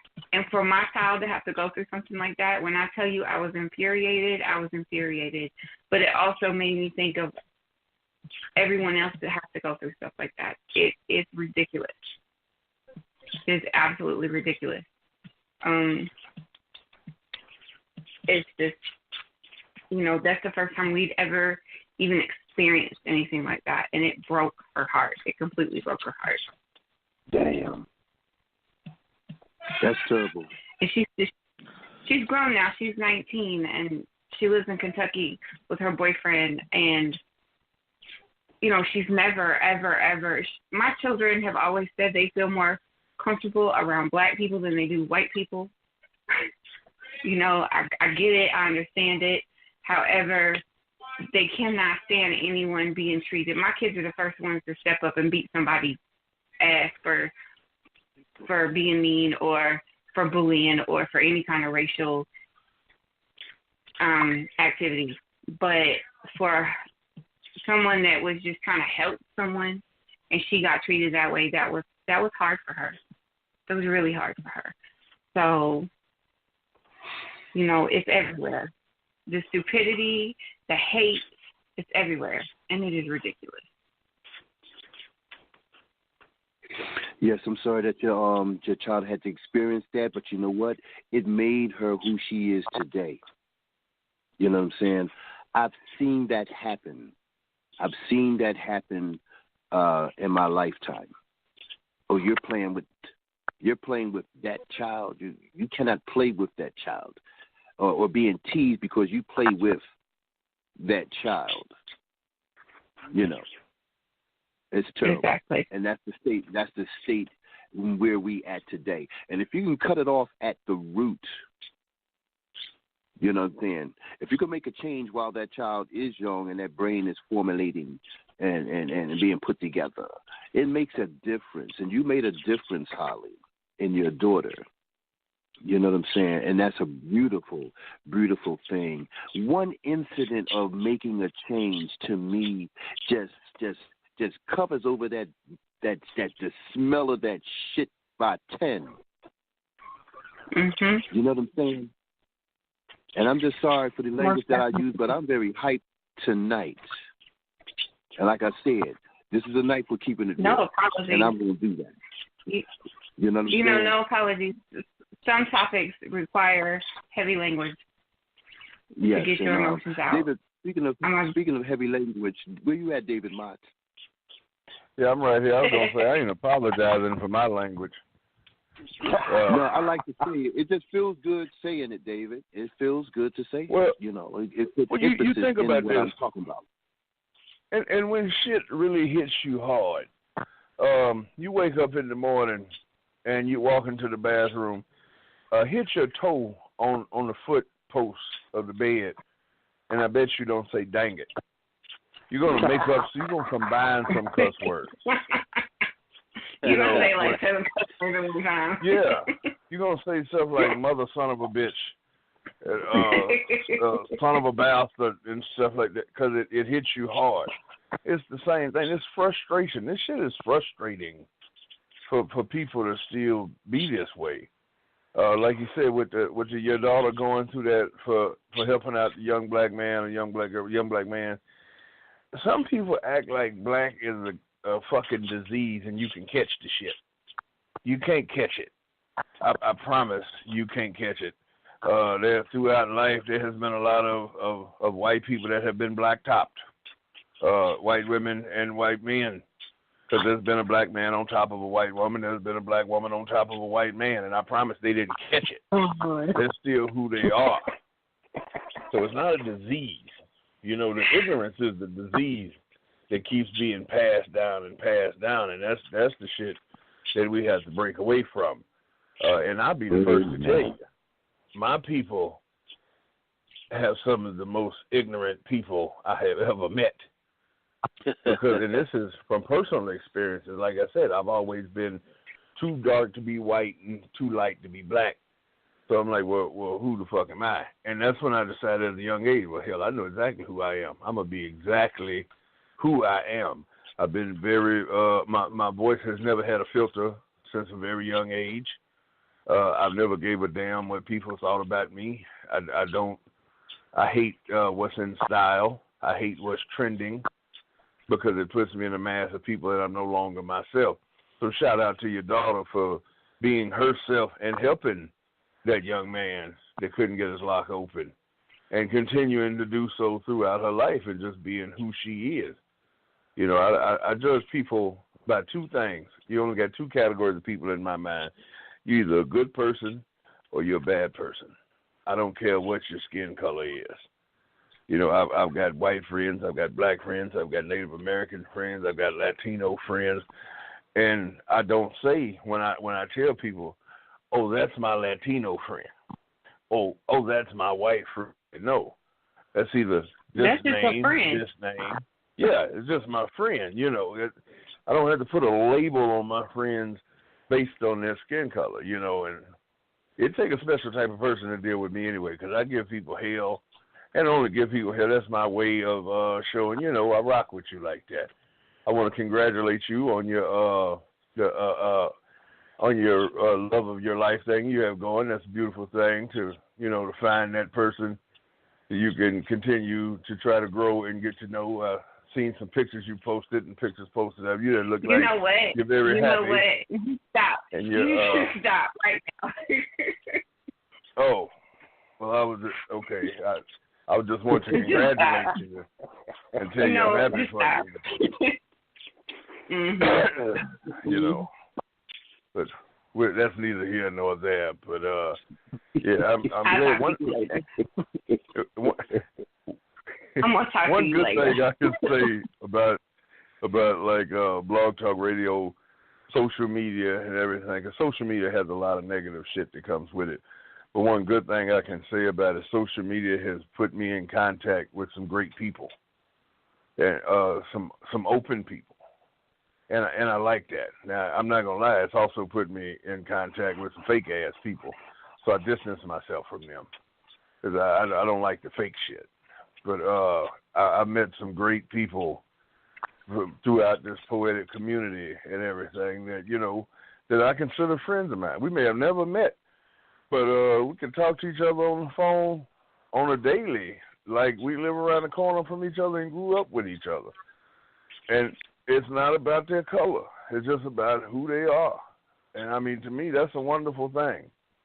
You know, I will say on air, and I know he can reciprocate it, I don't know what I've done in this life to deserve it, but Forrealthepoet, a great friend of mine, and I feel I'm a great friend of his, and I feel sorry for both of us through that, because, you know, the level of crazy when you put us two together, there's really no telling what the hell we may talk about. But at the same time, you know, we're very entertaining on these shows. This is a more serious show, so it'll be more serious. a lot of people hear us and we're very entertaining. We say crazy stuff and everything like this. But one thing I can say, if I'm going through some shit that I really need to talk to somebody, I can call this brother and we have some of the deepest damn conversations, period. And we will sit there and talk. It don't matter if it takes 3-4 hours, but we find some type of resolution at the end of it to where either one of us, whoever's going through something, may feel a little better, get some clarity on something. That's what friends are supposed to do for each other. You could call yourself somebody's friend, but if you never contacted that person, they never contact you or whatever, if you happen to run into each other somewhere, it's a hi and bye thing, you're associates. You're not friends. Right. I try to make friends with people, and, I will call you. And when I call you, I'm not calling all the time for something. I'm not, and I mean that as even a question or anything like that. I may call you and not have a damn thing in the world to talk about. But when you pick up the phone, I know you're all right because you were able to pick up that phone. I know you're still in the land of the living. And I think that's a big part that we as people need to get back to as well, because technology has ruined that for a lot of people. You used to, back in the day, if you wanted to talk to a friend of yours, you had to go see them. Back in the day, we had a style of text messaging, but it was called letter writing. Took you a couple days to get that text message. And it would take a couple days for your reply to get to them. But you knew each other. You reach out to each other. I know retch ain't a word, but hell, I'm from Oklahoma. That's what we say. You reach out to each other when you were friends with somebody. Yeah, we understand the meaning of it as well. Yeah, so it's, people got to get back to that. If anybody you call your friend, be friends with them. Be a friend to them. When they call you and say, man, I need somebody to talk to, don't hit them with no shit like, oh, well, I'm watching the game right now. Let me holler back at you, because you're going to get a phone call like that one day and you're going to regret telling that person, let me get back at you. I'm too busy, even though you said you need somebody to talk to right now. Because this can happen to people out there. Sir. And that's something you can't come back from. So that's another thing. As a people in total, we got to get back to loving on one another. It's so easy to hate each other for no damn reason, but we find it's so hard to love one another when you have a million reasons to love one another. And I just don't get that. Yeah, right. Hey, well, listen up right here. I'm going to do one of those Van Metal things. Listen. What we going to do right here? I'm going to steal that. I'm taking that one, Van. I owe you, bro. But listen. We got a few more voices up in here, and I just wanted to make the announcement that if you want to partake in the discussion, if you want to take part in what we're talking about here at Epiphany Radio's Revolutionary Heat, you have less than 10 minutes to call in. After those 10 minutes, we will no longer be live streaming where you can hear us online. So you need to call in. That call-in number is 319-527-6300. Again, that call-in number is 319-527-6300. This is Epiphany Radio. Y'all, we're going to take those callers, but we're going to take those callers after we pay a few bills. Can you dig it? What's up? This is your girl, Bonita Applebaum, and you are listening to Epiphany Radio.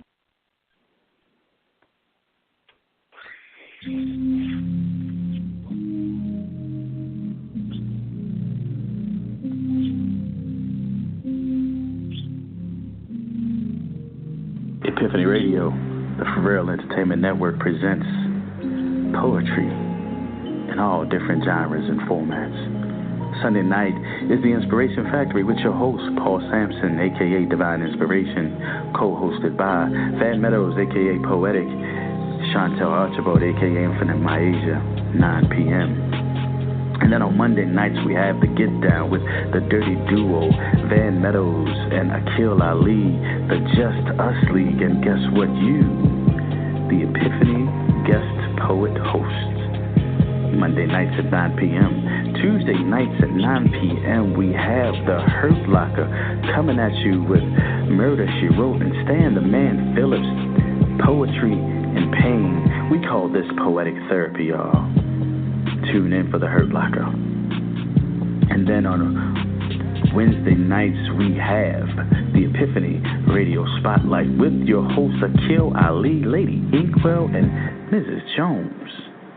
You don't want to miss these hot features, the hottest features around being spotlighted. Tune in Wednesday nights at 9 p.m. Hey, y'all, that Thursday, it's your boy Forreal the Poet with the Neo Soul Cafe in the midday, getting your lunch hour just right. Thursdays at 1 p.m. Tune in and listen to some of the best artists in Neo Soul Cafe. Then on Friday, hey, Friday, we got Let's Talk About It with your host Van Meadows, a.k.a. Poetic, where we're doing date night differently. Poetry, music, relationship topics. Listen, come through and take your socks off. And then we're going to close out the week, y'all. Hey, we're going to close out the week with Stacy Foxfire Bryant and Poetry Madness. Listen, 9 p.m. You don't want to miss it. Take your socks off. This is Epiphany Radio. You are now in the hands of Epiphany Radio, baby. We're back. We're up here in the studio. I got a couple people up in the studio with me tonight. Again, I am Forreal the Poet. I have Mr. Metaphoria up in here, a.k.a. David R. Motte. I have Miss Holly Woods, Murder, She Wrote. Stan Phillips, y'all. Stan the Man Phillips. Van Meadows, a.k.a. Poetic. We got a couple of few friends up in here. I'll let them introduce themselves after they get up in here. Once we let them get something out of themselves, then we're going to do a speed round, a poetic speed round, and let y'all express yourselves that way. Once again, I appreciate each and every one of you who called in and showed some love and support and some concern about the goings-on in the state of America. Thank you all. Again, I am your boy, Forreal the Poet, and I got something for you real quick before I get to those poets, and I'm going to ask them as well. Normally here at the Soul Cafe, those of you that come here know what I'm about to do real quick. Instead of, we're going to pick our pens up. I just want you to pick your thought up real quick. I'm going to offer you something. I just need you to complete this. And we're going to do this in sort of a speed round before I get to those poets that just called in. I'm going to ask you something, or I'm going to make a statement, and I want you to complete it with whatever you feel. Going down the list, I'm going to start with David Mott. Complete list. I hate you. What is it that you hate? Say it as a statement. I hate you, whatever it is. Oh, okay. I hate you, ignorant motherfuckers. Holly. And that's it. Murder, She Wrote.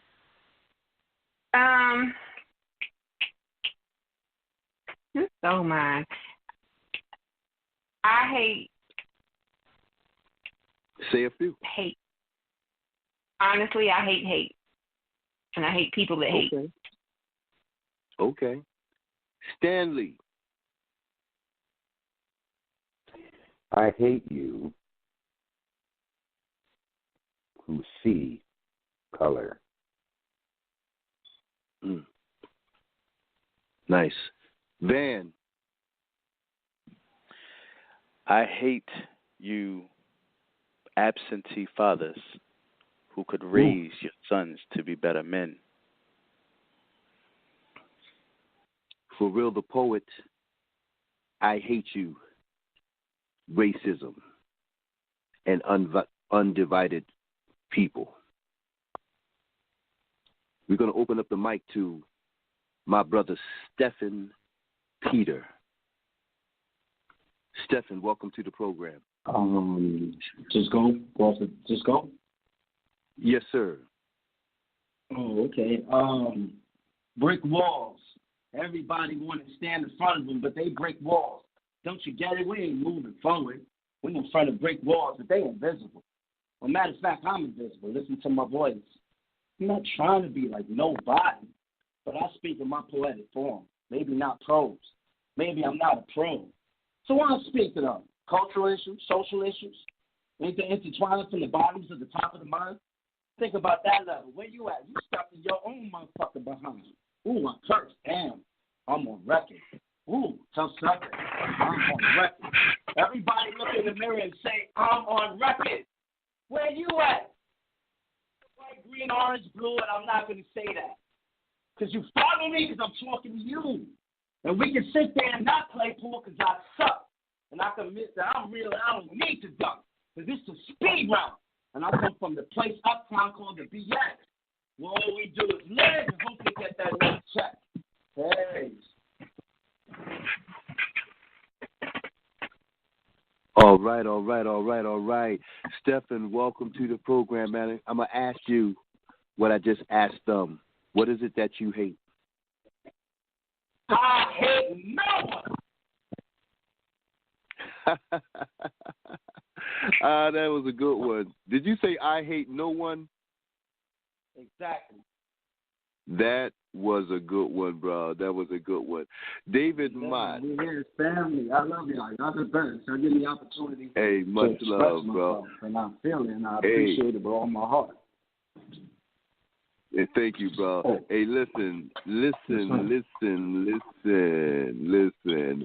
I need David Motte. David Motte, where are you, David?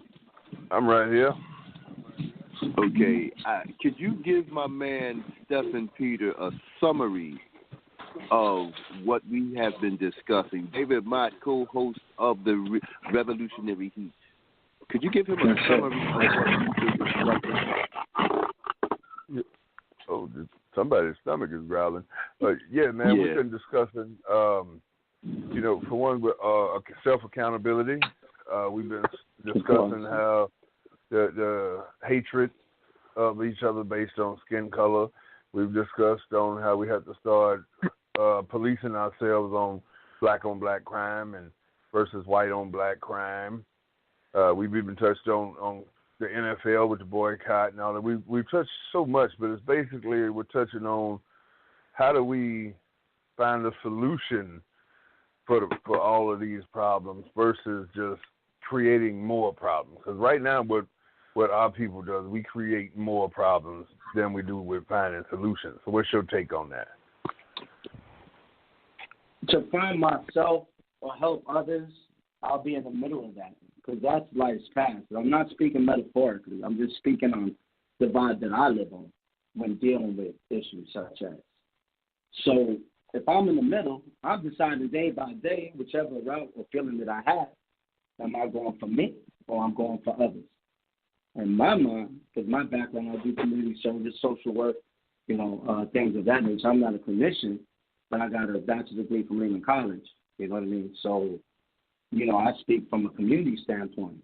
And it's always a debate, which way am I going? Which is the right way? Do I go for everybody else? Do I go for me? And, it's not easy. So I start there.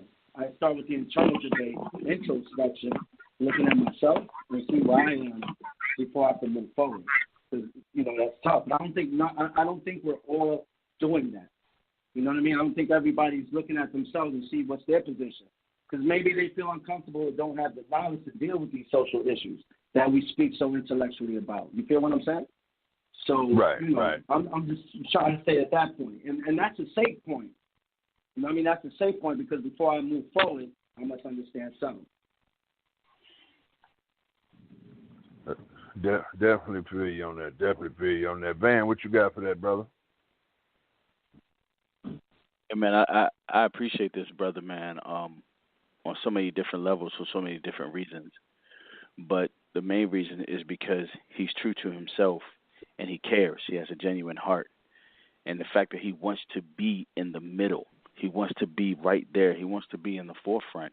He wants to be a part of the solution. So I love that, man. I love that about this brother, man. Okay. Let me just take my socks off real quick.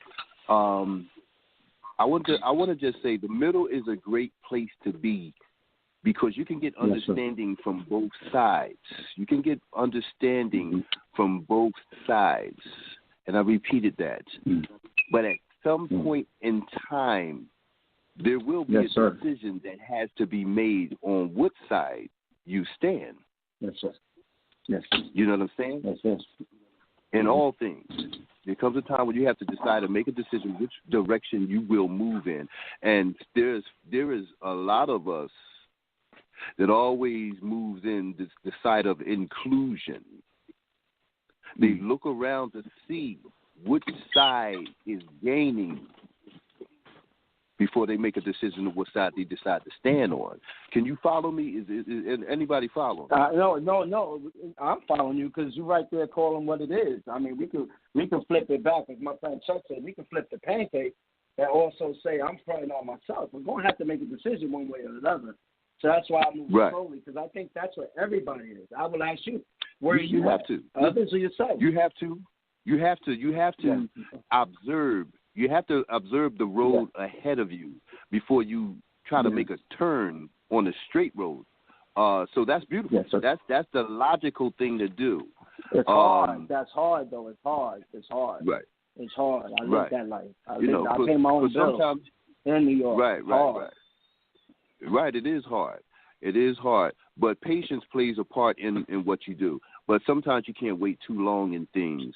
You know, my response was really separate from what your response was. I was just digging into it from another area. You know what I'm saying? When you play in the middle, you got to be careful sometimes. Yeah. You got to be careful sometimes. Okay? What we're going to do, y'all, I want to bring in another voice. Hey, thank you for that opening piece as well, Stephen. Okay? You're welcome. Anytime. I'm here for whatever. Amen. I just love it the way you keep it real, bro. I'm going to keep it real with you. I love it keeping it real. And what you did was spark my response. You actually sparked my response. And that response was for someone else. Okay? Because we got those folks. I learned from it, though. That response. We got those folks that was strong. Yeah, we have those folks in life. Now listen, we have those folks in life that play the middle, but they play the middle for another reason. So I thank God that we got somebody that's in the middle with them that keep it real in that middle. I hope y'all feel what I'm saying. Okay? Let me ask you this. Have any of you seen the movie Django? Oh, man, I love that movie, man. Okay? How many people, you remember the role that Samuel L. Jackson played? Yes, sir. I sure do. Mr. Steven. Yes, Stephen. Yes, Steven. I've seen it. It was a long time ago. Yes, Stephen. It was a long time ago. I've seen it, though. It was a long time ago. And how many of us work with somebody like Stephen Steven or know somebody in our lives that's like Stephen Steven? No, Stephen. You call me Stephen. Stephen's cool. Oh, no, not Stephen's you. cool. It's just that. Stephen was Hold up, Stephen. I'm talking about the guy that played the character in the movie Django. I didn't know whether his name was Stephen or Steven, but that's who I'm talking about. That's who I'm talking about. We all know somebody like that. I work with a person that plays that role of Stephen Steven. She's always up under the manager's ass. She does what he asks, and she is the manager's pit bull. Okay? I want to bring another voice in here, y'all. That was funny. Stephen, I was not talking about you, bro. All right. No. We're gonna welcome to the program the one and only Titan the Poet. Titan, welcome to the program. Great evening, How you everybody. Great. I'm good. Great topic tonight. Great topic. Well, thank you. Well, Titan, I'm gonna start off by asking you, what is it that you hate? And repeat it to me in a statement. as a statement. I hate misconceptions of the definitions of what love and hate are. Okay. I think you cheated a little bit because you had time. Hey, that was a good one, though. That was good. What are your thoughts on the program tonight, my brother? Give us The some. program let tonight. Let them steam off. Okay, so I will begin with this, and it may ruffle a few feathers, but hey, it's molting they're gonna be season, mad so at you. They're gonna be mad at you. Hey, it's all right. It's molting season, so it's time to get rid of the old and bring in the new. So I'll put it to you like this: I believe hate starts in the womb. Why do I say that? Because in the womb is where the child grows and gets nurtured. Now, if that womb is supposed to be the house of which you are growing and flourishing in, if you have hate in that womb as the child is growing, will that not pass through the bloodstream into your child that is waiting to come into the world? So you got to alleviate it before a child enters said housing unit for the next 9 months. So that's where hate starts. So, with that being said, I just think that as men we're supposed to be, we need to empower our women to the point where they love themselves more and filter out the hate that they harbor inside, you know. And that's not to be a sexist moment or anything like that. I just think that, you know, truthfully, if we empower one another, there wouldn't be any talk of hate, because the love for ourselves will overcome and conquer the hate that filters in. Okay. Let me take my socks off real quick, bro. All right. A couple of things you said. I like what you said, and it sounded very, very metaphoric. When you spoke of hate being in the womb, and you related that to the womb being the home, and you're correct in saying, if I look at it metaphorically, that hate begins in the home. What's taught in the home is learned in the home. And if you look at that home as being the womb of that child's growth, then I can say, you know, hurrah for what you just put out there. You know, I looked at it metaphorically. Does anybody else want to speak on that which Titan just said? I mean, hate definitely starts, you know, at home, you know, in the upbringing. A lot of people, that's what they instill into them growing up. You know, you're supposed to hate this person for this, and this reason.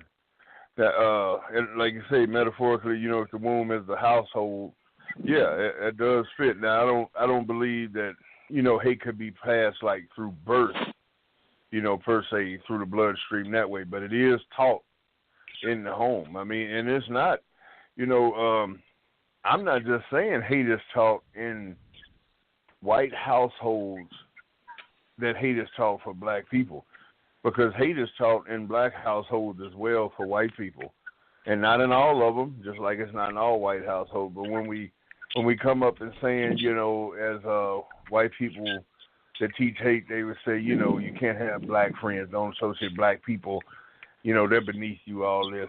And then when you have black households that say, you know, don't associate with them white people, they just go hold you down, they don't want to see you be anything and all this.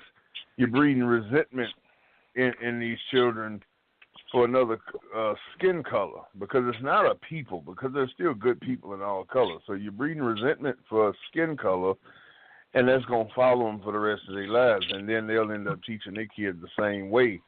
So, yeah, that's where if we're going to get all this shit in check, it has to start at home. You know, people have to be willing to not do as their parents done or do as they say, and make your own choices.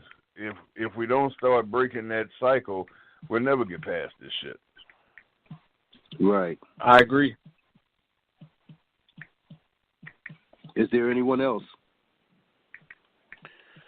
That what Titan said and what Motte said about the womb, the birthing. I have to go back there for a hot second because there are a lot of things that are passed on to a child from outward experiences. I mean, why do we talk to the child in the womb through the belly? Why do we play songs, sing lullabies while they're in the belly? So there is some things that are passed on through the womb to the child, spiritually speaking. And just like if you have a potty mouth as a woman and you cursing and carrying that around and while you're carrying your child around, and if your child comes out, it's kind of like my daughter did in her sonogram picture, stuck her middle finger up. Oh wow! You do have a tendency to pass some things on to the womb. Now, the word hate is a very strong word, and most of us want to believe that you cannot pass that on. But in the womb, we're not talking about black and white, or at least I would hope that we aren't, but I don't know what some of these households are talking about. I'm not in every single household. I would hope that one would be talking to their child about love, about joy, about happiness. But in elementary schools, there is hate. These children hate each other because of the color of their skin. Case in point, it was in our own community, light skin versus dark skin. But we're not going to talk about it, right? In elementary school, that's where I experienced that. That was my first form of racism, was with my own people. Okay. So we have to be careful at what we're trying to change, and stating that when you talk about the womb, you talk about something sacred, something beautiful. But make no doubt about it, that child takes on traits of the one thing that it knows, which is its parents. Mm-hmm. Okay. If I can just take my socks off in the middle of that, I'm really thinking. I'm hearing what you said. I'm hearing Titan. I'm hearing David. And you know what? As far as what can be passed from the womb when you speak physically, as opposed to metaphorically, well, like I said, if you call that home your womb or whatever like that. But sure. I have to go with something I said a little earlier about being in the middle on something.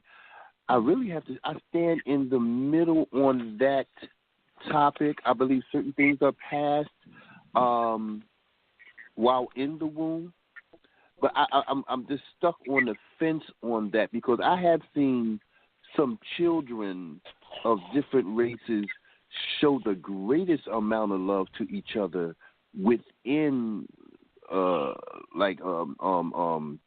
pre-K, little elementary school until the parents stepped in.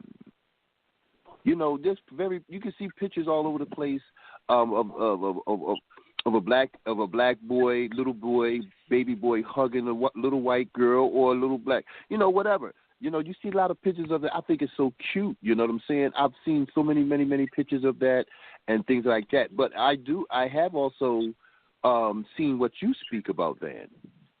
I've also seen that too within the community. That light skin versus dark skin thing. I also want to get our lady of the night opinion on what's this latest topic. Murder, She Wrote. What do you think? What's your thoughts? I think that Van is right. What you speak to your child while they're in the womb is how they are. So that being said, the first 5 years of a child's life is the most important. That's how they're going to know how to live. They're going to already have their personalities. They're going to already have their quirks. They're going to already know what they want in life.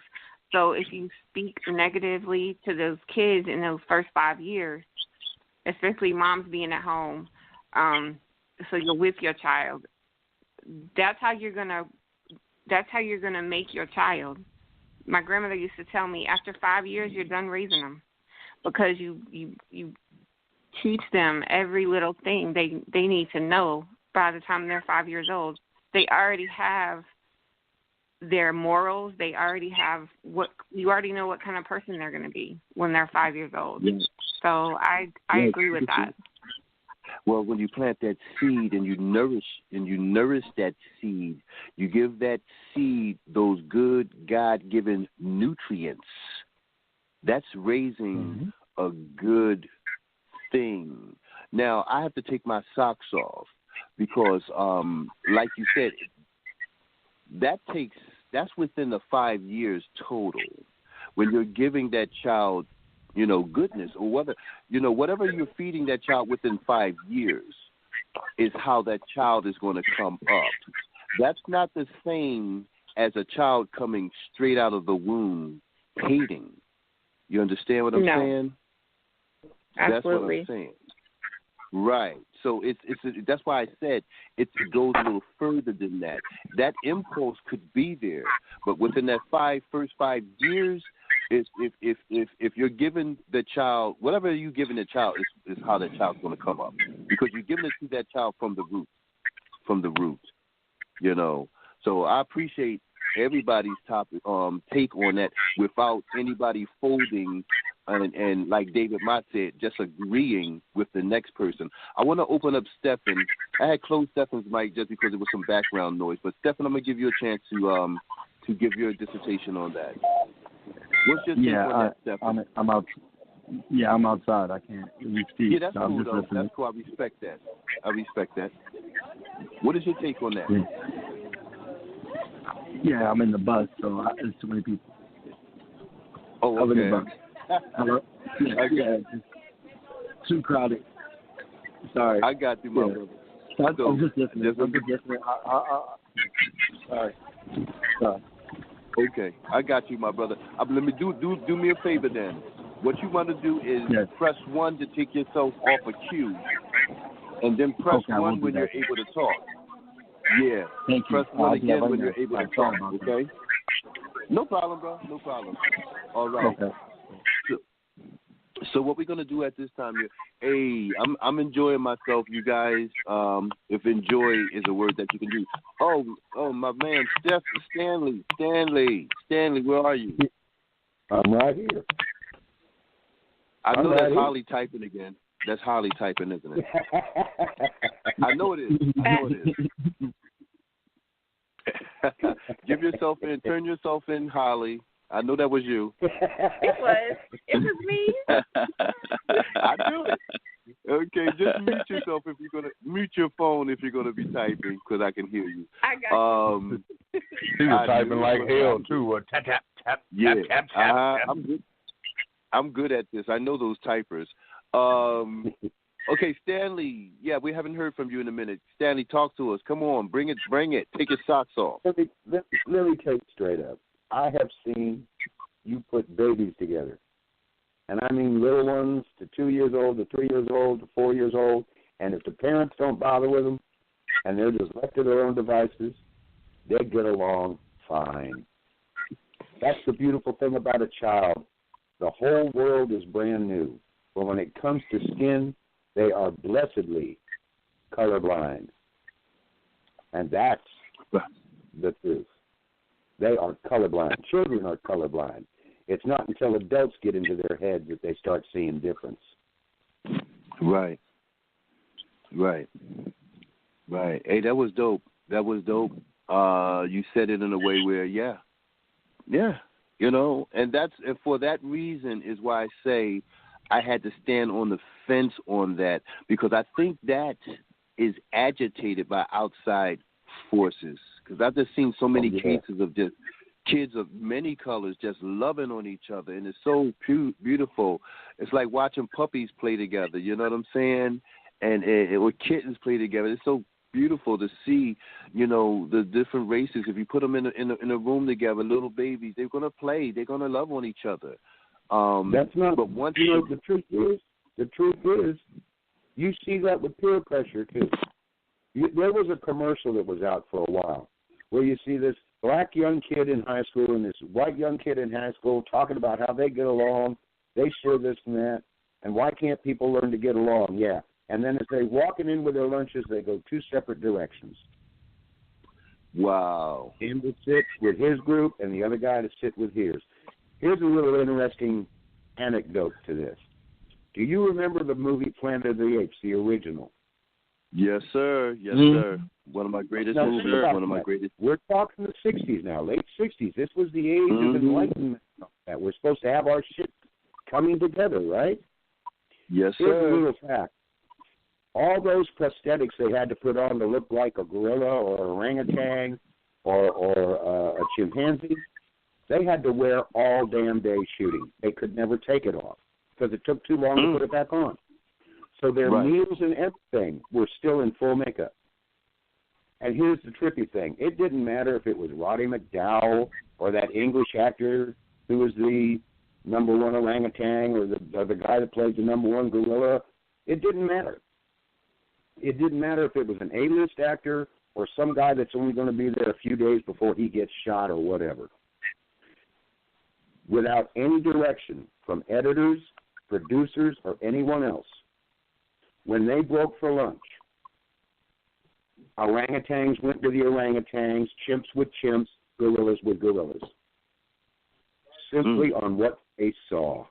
Wow. It didn't matter if one of them was a liberal homosexual woman or a staunch Republican. It didn't matter. None of that mattered. Simply on sight, they segregated themselves. That is a mindset that should not exist in this millennium. I got to take my socks off, Dan. I got to take my socks off. Where did you come up with that? Is that your own perception, or you heard that? That was a little article that someone wrote a time back. I wish to God I could remember who wrote it. But they noted that. Right. And it was strange because the gorillas were like the military and law enforcement. The orangutans were like the government and theology, while the chimpanzees pretty much represented like the intellectual young who didn't see things the same way everybody else saw it. And the funny thing is, it didn't matter, like I said, if it was an A-list actor like Roddy McDowell or some guy that would only be there 3 days. All the chimpanzees huddled with the chimpanzees, the orangs with the orangs, and the gorillas with the gorillas, simply on what they saw. Okay, that is just dope. I would have to believe that everybody else is looking at, because I've always viewed the Planet of the Apes as actual life. And to be honest with you, I viewed the treatment of black folks as the treatment of apes. I have. And I do this. I think I'm taking my socks off. And I'm going to be honest with you. Man. I'm sorry. I was going to cut it off, but I also do the same thing with King Kong, the movie. Because he was taken out of a place that he, from where he was taken from his homeland and brought to a place where he was murdered. I've always felt that way as a child and even now. So when you said that I thought that was dope. What I want to do right now, I want to give everybody a poetic chance to spit in the speed round, Okay? Normally at the Revolutionary Heat, it's all about poetry. But this time around, it turned into discussion. And I really, I got a whole lot from this. But I still want to give everybody a chance to get poetic. Okay? I'm for it. Are you with that, Sam? Okay. Are you with that, David? I've got nothing. I didn't know we were supposed to bring pieces. I didn't study. My dog ate my homework. You make me sick. You make me sick, bro. That's my little brother. You make me sick sometimes, bro. You really do. David, you ain't got nothing, man. I have nothing. You can pull something out. I have nothing. All right, we're gonna let you. I don't know if I'm gonna red, let you. violets the blue. You got bad short people, tall people too. Yeah, snap. Okay, I got you. That was David's piece. Take my socks off with a sharp toenail. Murder She wrote. Will you have something? Okay, so you have something. Stan has something. Van, I know you have something. I ain't gonna ask you. Titan, I know you have something because you're freestyle working on it and doing all that good stuff. So I ain't even gonna ask you. I ain't gonna let you get out like I let David get out. I should stand with Dave just in case, because I don't want us to run out of time. I want you guys to express yourself, and if we have time after you guys go, then I will proceed in doing something. Is that okay, everybody? That works. Absolutely. I'm with it. Okay. Let me check on Stephen. Stephen, what's your 411? Still unable to, Stephen?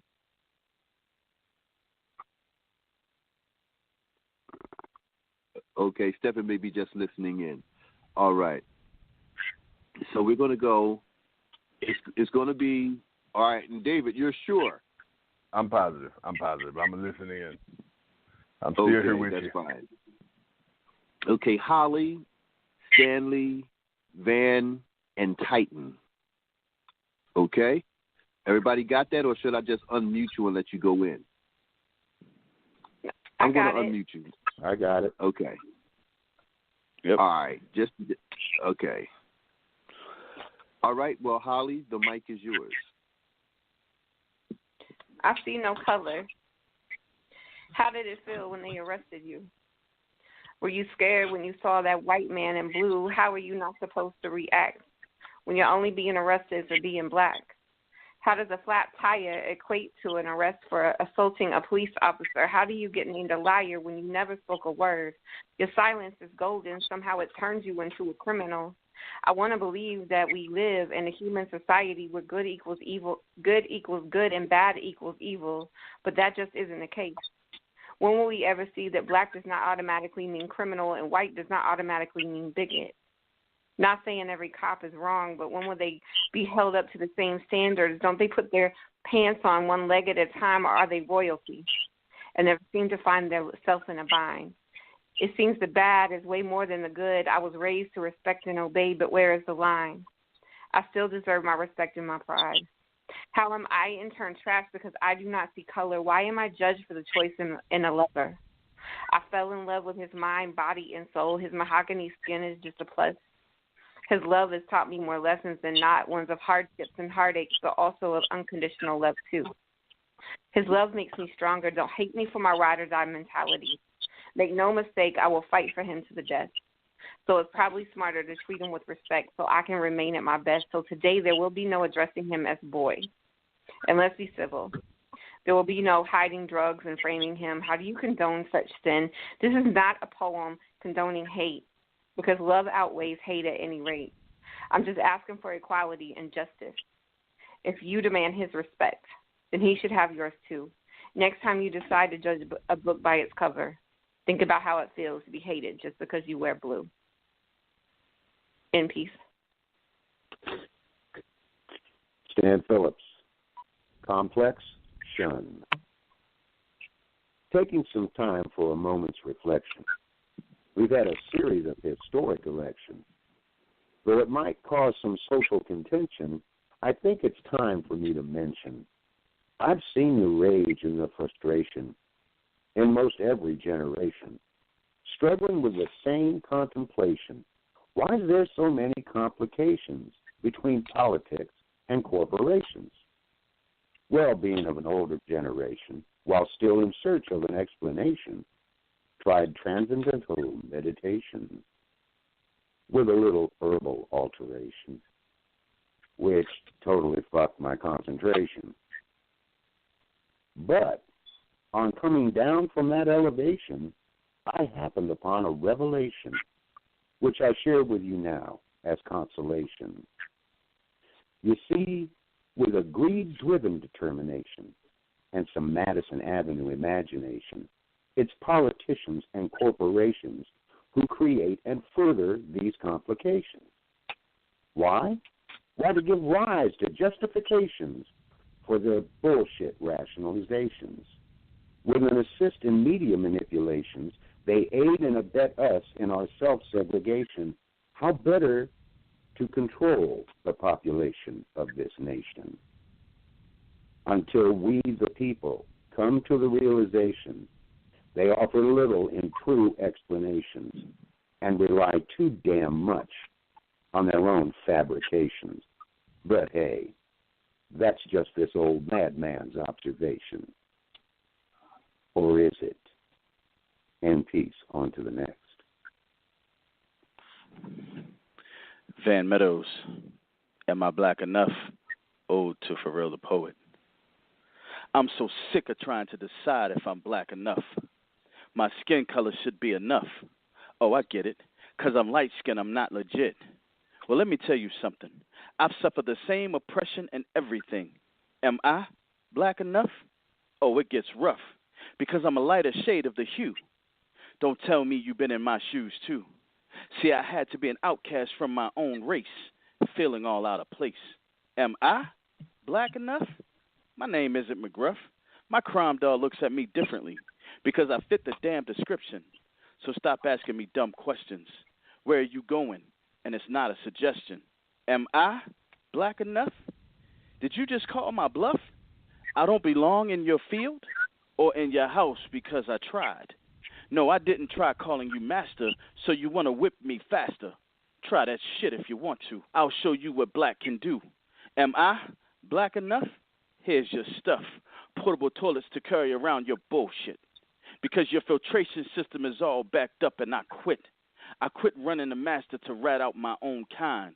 Freed slaves could feed slaves, but you find they stuck together to fight your oppression. Now I have a confession. Am I black enough? Holding and penetrating your white ordinances, calling your bluff? These trumped up laws, enough to make my skin crawl. Oh, I've got scars. The wounds from the torn open flesh from your whips, scars. Drip, drip, drip. Is my blood dripping onto the concrete? Drip. Am I black enough? How much proof do you need, see? Wait, let me think. Maybe Freddie Gray, murdered. Martin Luther King Jr., murdered. Sandra Bland, murdered. Tamir Rice, murdered. Eric Garner, murdered. Trayvon Martin, murdered. Botham Jean, murdered. Akil Ali said our only crime was being black. Judgment Day is back. History will not repeat itself unless you pull that fake book off the shelf. Look at your colleges and banks built on slavery. The projects were created, but we were considered projects. Picture that imagery. Am I black enough? Black enough. That's the question you ask when you look in the mirror. White supremacists, let me make it clearer. I am black enough. I am black enough. In peace.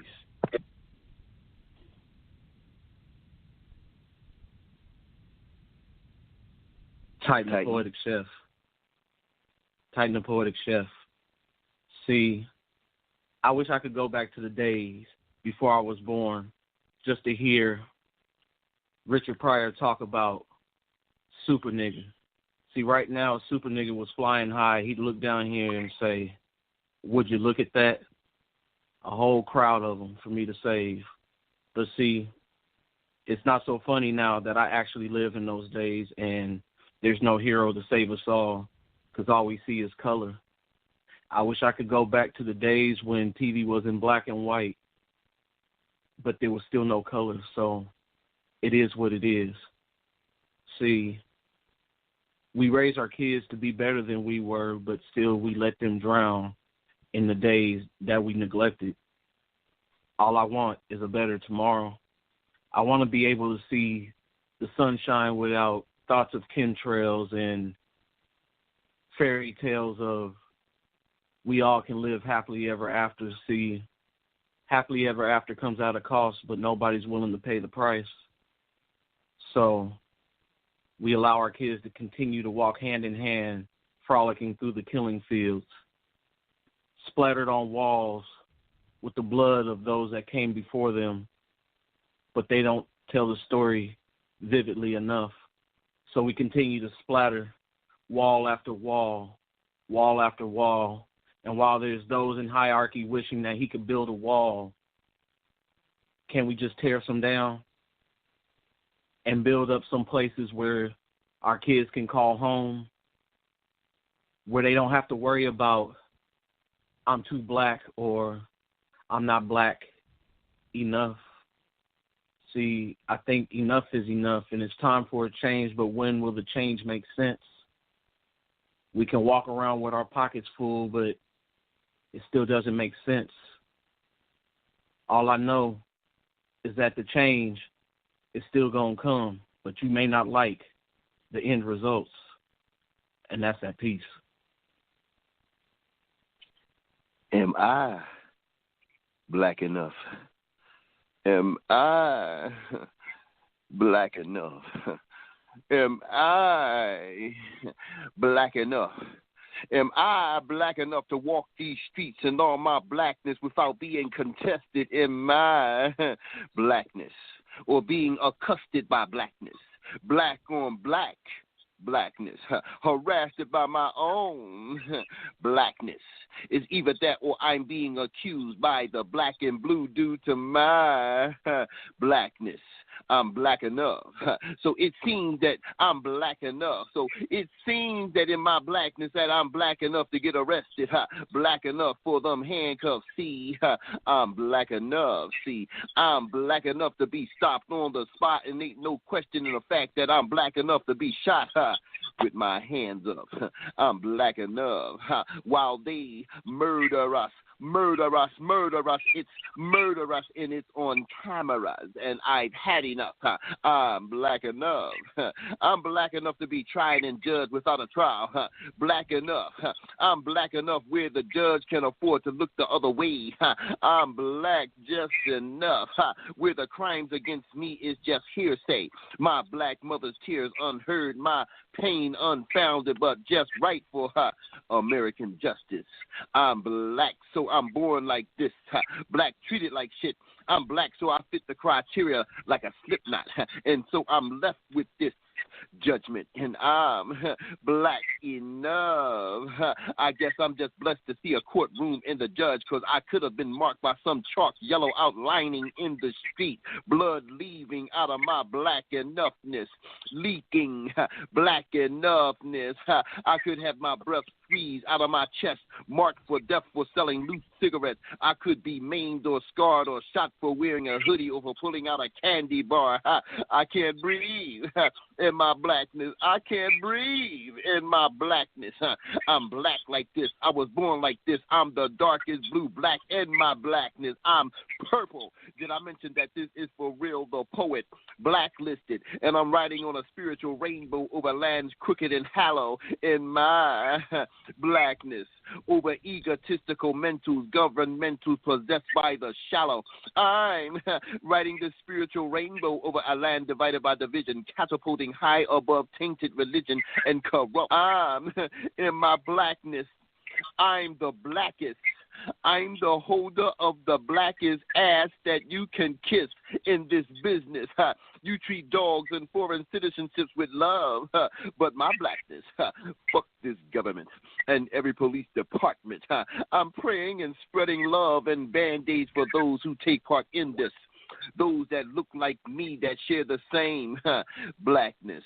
Those cut by this world's incisions who bleed blood out in the streets of misgivings. Unjust busy bees who pollinate the spread of hate and man-made disease. Preaching go green, but they've cut down every tree and ruined the roots of plenty. I'm on a spiritual rainbow in search of my ancestry, my lineage, in my blackness, while they're more concerned about a dog's pedigree. But my blackness shall never be righteous, no matter the likeness, no matter the lightness. You could be a red bone, you could be a red bone, but you'll never see justice. Did I mention that I'm for real, melanated human made of steel?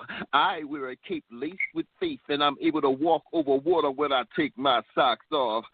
In my blackness, socks stained by this world's waste. I'm for real, and I'm black. Blue black in my blackness. See, this shit don't crack, and this world can kiss the back of my black ass through the stains of my melanated blackness. Sink or swim or blood out in the streets. If you look like me, it's like this. Unless you're Harry Potter and you possess a magic wand, a four-leaf clover, a unicorn's horn, a rabbit's foot, or can pull one out of a hat. I ain't Shazam and I ain't got no S on my chest, but I be damned, I'm blessed with integrity. And at birth I was given a master's degree in being black in my blackness.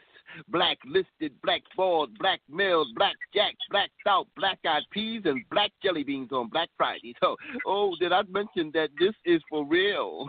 And I'm riding on a spiritual rainbow in my blackness. High above the clouds with a cape laced with faith, and I'm black and I'm proud, and I can walk over water when I take my socks off. In my blackness, am I black enough? Am I black enough? Am I black enough? I'm blue black, I'm too black, I'm so black that you can see my shadow in the dark. I'm that damn black, but am I black enough?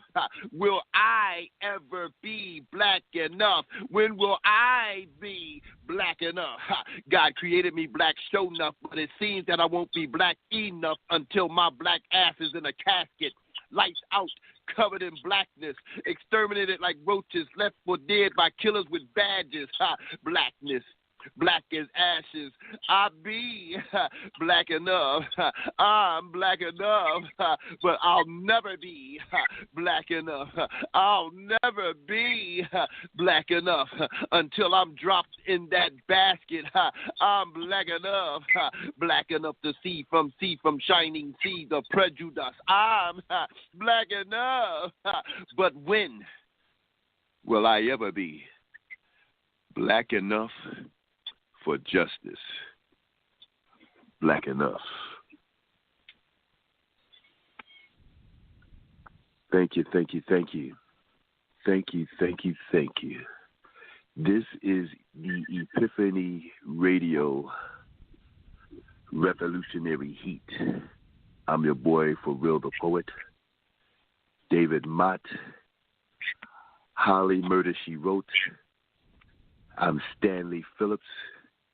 I'm Van Meadows. I'm Titan the Poet. I speak for the voice of the poet.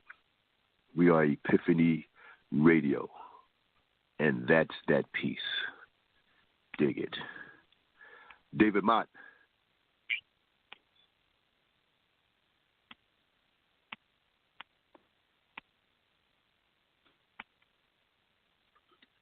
Unmute yourself. You talking to me? Yes, sir. I had David Motte. I just got back to the phone. What'd you say? You know what, David? Van Meadows, I'm going to try to tell you over here. David Motte, you're one of a kind. No, we were just finishing up the speed round, bro. I've had a blast. What I would like for you to do, David, is take us out with your thoughts and some dissertation. I want to thank everybody. I want to thank all you guys. I mean, I really mean this. I'm not just saying this. I really appreciate each and every one of y'all, man, for making this happen. You know, I changed the format midway through because of the energy that I was receiving from you guys. It's been a great, great program. I'm not going to speak on anything else, but I want to thank you guys, each individually and as a unit. When we speak about unification, we speak about doing better things and for a better cause, for our future, for the future of our children. This is the start of it. It's conversation. And nobody just agreeing just to agree. This is what I'm talking about. David, take us out on some of that thought, bro. I want to take us out on a challenge, more or less. I challenge everybody listening to tomorrow when you go to work, or if you go into the grocery store, anywhere you go, find a stranger that's not of the same race as you, as well as someone that is the same race as you, and introduce yourself to them. And you'd be shocked at the people you would meet. I mean, just introduce yourself to them and let them know that, you know, we all one. And like I said, you may meet the best of friends you could ever find in somebody that you never have known before. But I challenge all of you to do that, because if we could all just talk to one another, you know, without walking in the public places, down the street and everything with a nose up in the air and attitudes like we're unapproachable and everything, if everyone could just talk to one another, I think that's a big start that we could get past these, what society deems as differences between us all that's keeping us all separated. So I challenge everybody listening. I'll do the same thing myself. It'll be kind of harder in my small town because there's not many of us, and pretty much every damn body know me. But I'm going to find somebody tomorrow that I don't know. Matter of fact, I have a show to go do tomorrow. I'll do it there. But introduce yourself to somebody you don't know that's of your race, as well as somebody that's not of your race. And if you could do that once a week, you would grow to know a lot more people. A lot more people would know you, and that may be the step to make them see that, you know, everybody ain't bad. It's been a lot of truth spoken here tonight. I know there was probably some listeners that may have been listening earlier that probably hung up because, you know, they don't. A lot of people don't like to hear the truth when it's unadulterated like that. But this is what we have to keep doing. We have to keep speaking on this truth. In order for change to happen, we have to get uncomfortable. I mean, and that's period. You'll never change your shoes until they start hurting your feet. So for change to happen, we got to get uncomfortable and speak on this realness. And don't be afraid to speak your mind on this realness either. I really enjoyed myself tonight here at Epiphany Radio, where you take your socks off and whisper and go bareback. It was a beautiful time. I want to thank Forrealthepoet Douglas and Van Meadows and the whole Epiphany staff for having me here. I got to say this before I go. Earlier in the show, for real, introduced Van as Epiphany's own Van Meadows, and he said, and David Motte. Now, a couple weeks ago on Epiphany Radio, I tried to say it, and for everybody could hear, I was the newest member of Epiphany. I think my membership must have been revoked or something like that. We will get to the bottom of this in some kind of way. I have to also say I'm still waiting to hear Forrealthepoet spit Raise Black Life. I'm back on the campaign of that, but that's just a little of my my craziness for the end of the show there. But this show was needed. You know, it was somebody out there listening needed to hear this. I needed to hear this. We all needed to hear this and to talk about this. And I will definitely be back here at Revolutionary Heat. Yes. If we could just touch one person at a time, that's how change starts, you know. You can't knock all the dominoes down until you touch the first one. Oh, man, that was deep, bro. That's some deep metaphorical stuff, Mr. Metaphor. You are a member of Epiphany. I grouped you with Van, okay, who is the station manager of Epiphany Radio. Again, I want to add that. I'm proud to make that announcement public. I don't think I've said that before because Van has been acting silly, and I was just waiting. Van, hey Van, give us about 2 minutes of your signing off here, my brother. You know, got much love for this man.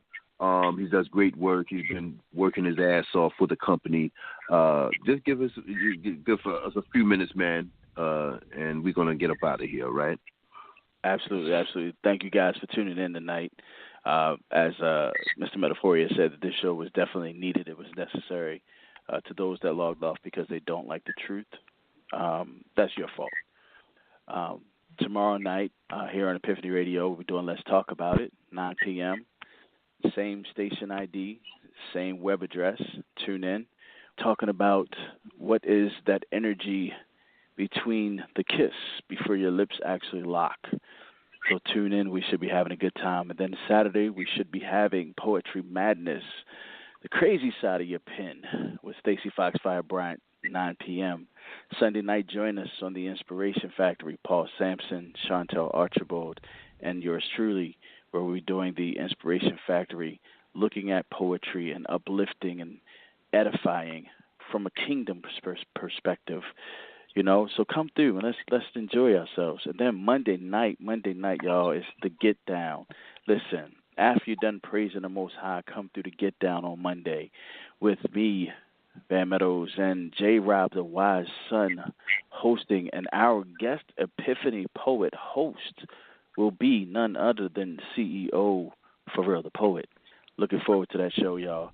And then Tuesday night, we have the Hurt Locker, Holly Murder, She Wrote, Stan Phillips, where they'll be bringing poetic therapy, y'all.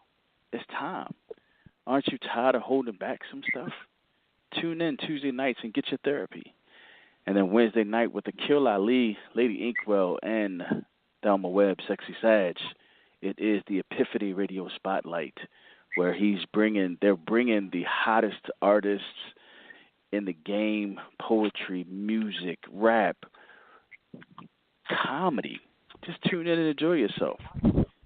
And then right back here next week with Forrealthepoet on the Neo Soul, Epiphany Neo Soul Cafe. Back to you, my brother.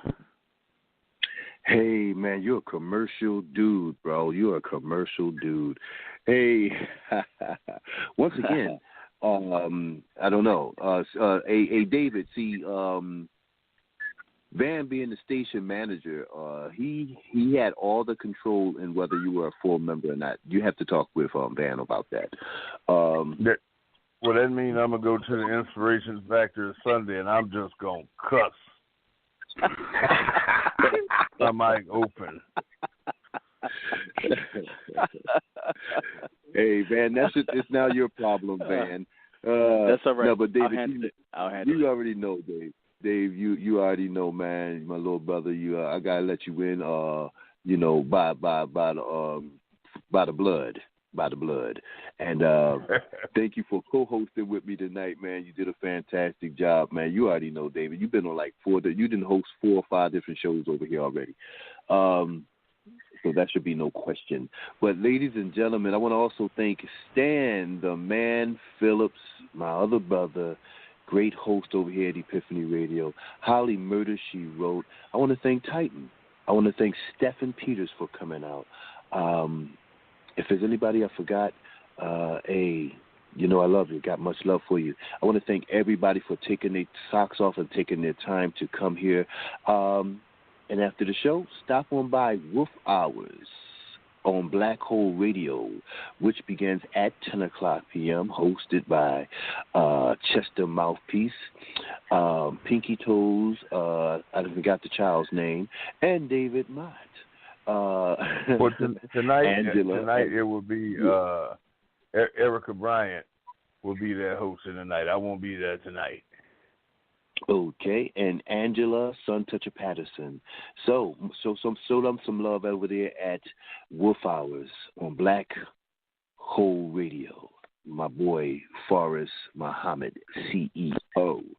Yo, thank you guys. I'll catch y'all next week. This has been a blast.